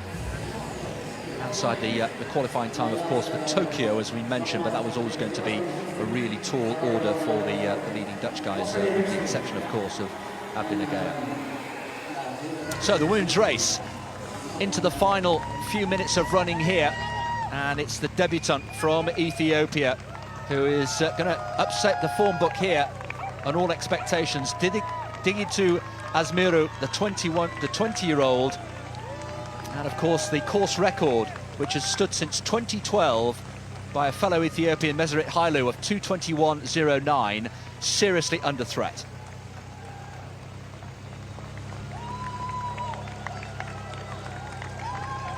Looking full of running still. This is, of course, completely unknown territory, uncharted territory for this young woman. And she's got great pedigree. She's got such a strong background in half marathon running, but yet again, Richard, Ethiopia just produces another extraordinary talent off the conveyor belt. Yes, and we've seen it here in Amsterdam so many times that the women's race has been won by Ethiopians. We saw Tadlich Bekele win here last year, and Chris, you've mentioned about the course record holder, another Ethiopian, Meseret Hailu. So whereas the Kenyans have been dominating the men's race, it's Ethiopia that has been at the top in the women's race, and it looks like that's going to be repeated today with this debutant. Great to see her stepping up from the half marathon. So I think they're about a kilometre from the finish. Yeah, just a few more twists and turns out of Fondle Park, and now into the last 1 kilometre or so. And what a moment over the brow of the hill here. Just over a kilometre to go here in Amsterdam then, and we are heading for a course record in the women's race, and it's the debutant Digitu Asmiru from Ethiopia who emerges on top of the brow of this hill. What a moment for the young Ethiopian, just 20 years old. She's got the streets of Amsterdam to herself. She's really broken the back of all the resistance, and she now has victory in her sights. The Olympic Stadium very shortly will loom into view, gritting her teeth, but she looks still full of running, looks really confident, really composed, has kept her shape, the shoulders are still loose, and she's still full of running here with just a few more minutes of running to go. Well, what a performance to step up from the half marathon. Came into the race with the fastest half marathon time of all the leading women. Digitu Asmiru. As you say, Chris, there's the stadium. Got 2 more turns, I think, before she comes onto the track. Well, when she reaches the stadium, that will be just over 200 metres to go. There she is, approaching 500 to go. What a sight that must be for the youngster from Ethiopia, Digitu Asmiru. We've seen some fine performances here from Ethiopians over the years. We think of Haile Gebrselassie in the men's race. We think of Tiki Galana, the eventual Olympic champion, of course, who won here back in 2011. But this is a new name for many people. Digitu Asmiru on her way to a famous victory. 400 metres to go here. It's 1 lap of the track, and a new name is born here in 2019 for Ethiopia. 400 metres to go. Digitu Asmiru, the 20-year-old from Ethiopia, on her way to victory here in her maiden marathon. There is the athlete in second place, giving chase hard, Tigist Girma, who was in contention until the latter stages, but once again in Fondle Park, the brakes came off, the handbrake came off, and she was away. Now she's into the stadium, into the final 200 metres. We can see her now from our commentary position. She's almost there. What a debut this is. It's going to be an Ethiopian 1-2, and significantly it's going to be a new course record. She is going to smash the course record. 100 metres to go. Ethiopia's day once again. It's a new name for women's marathon running here in Amsterdam. Ethiopia will get first and second, but the winner today in her first ever marathon, remember the name, Digitu Azimeru, only 20 years old. She smashes the course record in Amsterdam in 2019. Meseret Hailu's record of 2:21.09 has been destroyed here by the youngster in Amsterdam. Digitu Azimeru, in her first ever marathon, knocks over 2 minutes off that course record. Second place. Well done to Tigist Girma, also from Ethiopia, coming home and a really creditable 2:19.51, also inside the former course record. So the first two home have beaten the former course record quite comfortably. That has been an exceptional race, and that's what it means to her. Ethiopia 1 and 2 in the women's race, but the winner this year in 2019, Digitu Azimeru, just 20 years old. Well, superb performances by the top two women. Digitu Azimeru on her debut to put in a sub-2:20 performance, quite amazing. And the second-placed Ethiopian Tigist Girma taking almost 7 minutes off her best time. You can just see how excited she is to go under 2 hours 20. Her best time 2:26 coming into this race. And there's the third-placed athlete, Asmera Gebru, also running under the course record inside 2 hours and 21 minutes. So the top three athletes all under Meseret Hailu's course record, a new course record hit here this year. Mimi Berata having to settle for 4th place. The Ethiopian-born athlete now representing Bahrain, who was in the mix there. And she's only just outside the former course record. So Ethiopians 1, 2 and 3 in the women's race, all inside the former course record. And well, I wonder what Meseret Hailu is thinking wherever she's watching this. I'm sure she's got a keen interest. Such happy memories of having set that course record back in 2012. No course record in the men's race today. Lawrence Chirono's mark remains intact.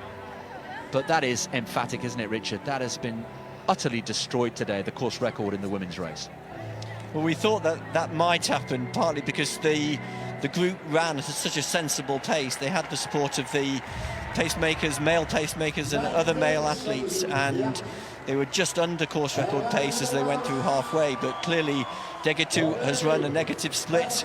This is the point in the race, with about 2 miles of running still to go, where she took over the lead from Tigist Girma and went with the pacemaker.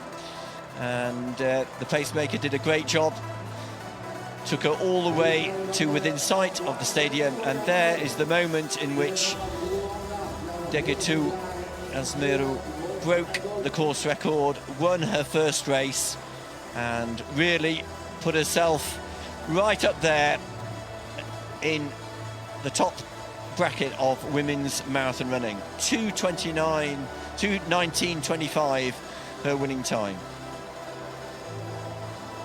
Well, terrific performance there from the youngster, and it's quite a debut.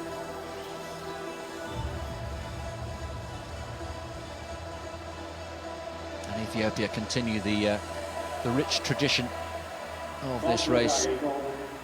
I mentioned some of the big names who've gone on to achieve so much in the sport. Should also mention Tendle Bekele, of course, who was due to be here to defend her title this year, but sadly had to drop out. She had a bit of a hamstring problem in one of her final training sessions, and so she wasn't able to try and make it 3 wins from 3. Well, you've mentioned, Chris, some of the big Ethiopian names who've won here before in the women's race. Well, before we do that, let's just hear the thoughts of another big player on the stage today. We are now going to speak to the Dutch number one, of course, the Dutch champion. It's been a tough day today. Here are the thoughts of Abdi Nagea. Abdi, what a performance today. Can you be satisfied with your race for today? Not actually. Of course, I came here for first time, but again, I had some hamstring problem during the half marathon.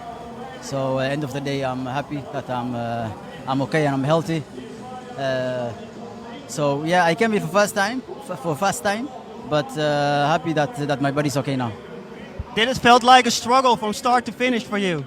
Yeah. Actually, from 10K, I think I was feeling it was coming up, and I was trying to don't think about it because I was feeling the trainings the last 4 weeks.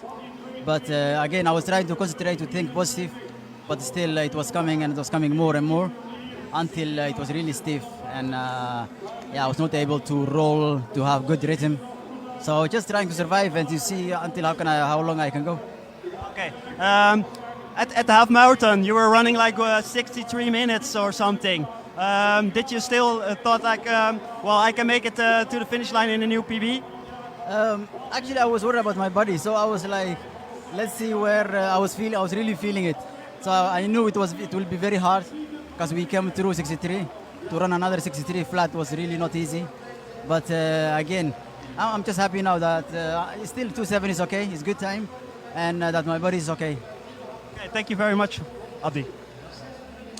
Well, Abdi Nagea finishing in the second fastest time of his marathon career, 2:07:39, just referring to the hamstring problems that he had not only today but going back to the build-up race that he did 4 weeks ago at the Great North Run, where he finished third. Well, that's about as much as we've got time for here in Amsterdam. We've really enjoyed watching two great elite races, with Vincent Kipchumba from Kenya winning the men's race and Dikitu Asmiru, the new debutant at the marathon from Ethiopia, winning the women's race in a new course record.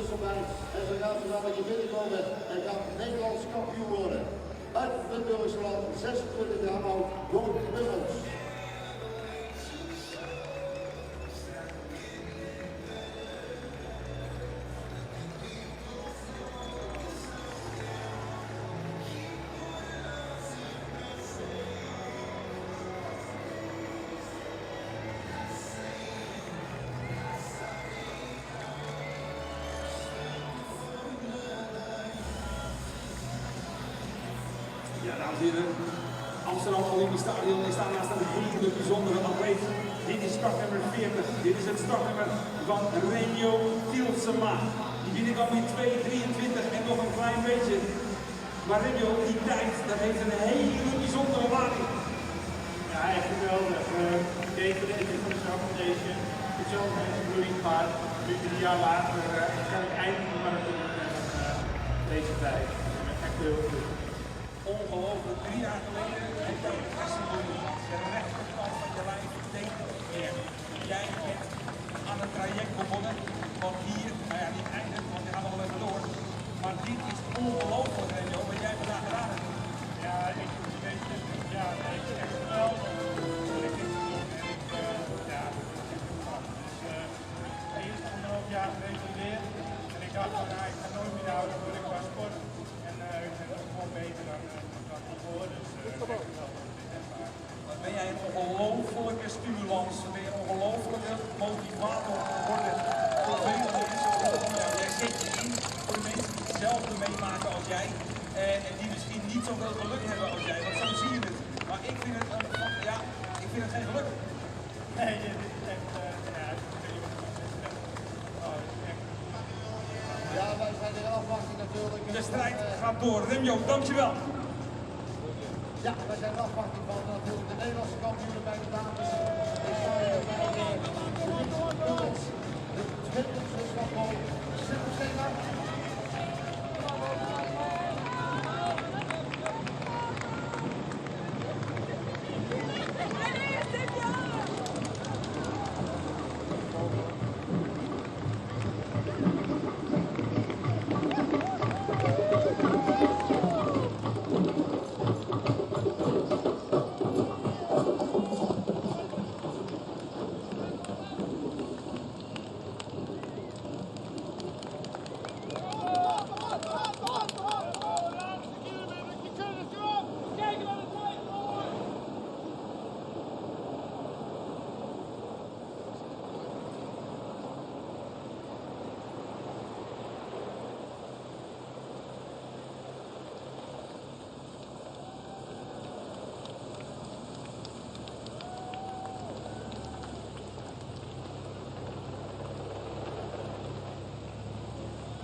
gaan ze zien hier zo.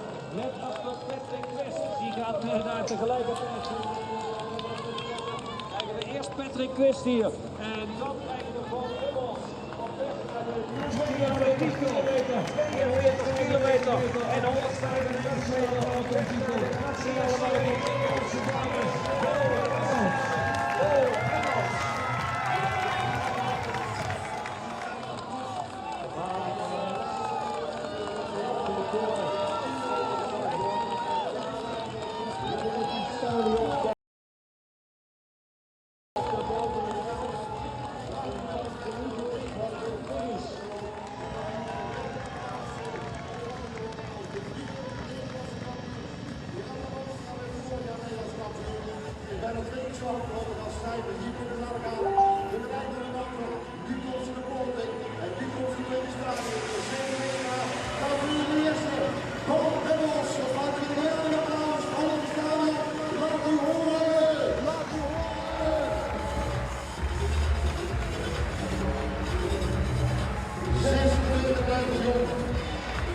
Nederlands kampioen halve marathon. En die wordt voor Nederlands kampioen de hele marathon. Weer een verder twist, heel lang is hij zijn slipstream. Weer een verstoppen in de categorie. En daar komt ze aan, dames en heren. Bo Hummels, Unidas, de Limburgse training bij Milo Hartenveld. Bo Hummels, de laatste meter van deze moeilijk, wat even zwaar. Oké, Bo. 2:32, handje aan de lucht in 2:32:34. Voor India, Nederlands kampioen, Bo Hummels. En de eerste presentatie van Patrick Quest aan de laatste meters in Joop gehaald. Bo Hummels.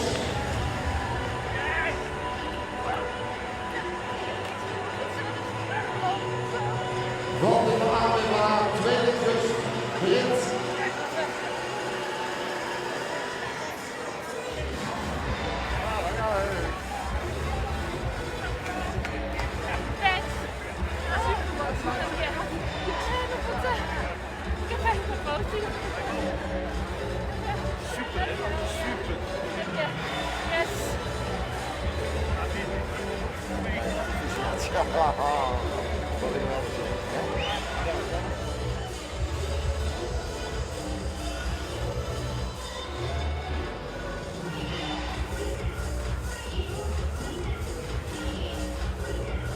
Nee, wij staan even bij, want ik sta hier bij de post. Ik heb ze de afgelopen maanden vaak gesproken in Tilburg, bij de land Amsterdam, bij de single winnaar. En het was een één persoonlijke goal naar de andere. Wat een kon dit jaar. Thank you for watching, everybody. We'll be shutting down the streaming right now, so we can get ready for our next race in just 2 hours. You take care. See you soon. Bye-bye. Welke tijd had je van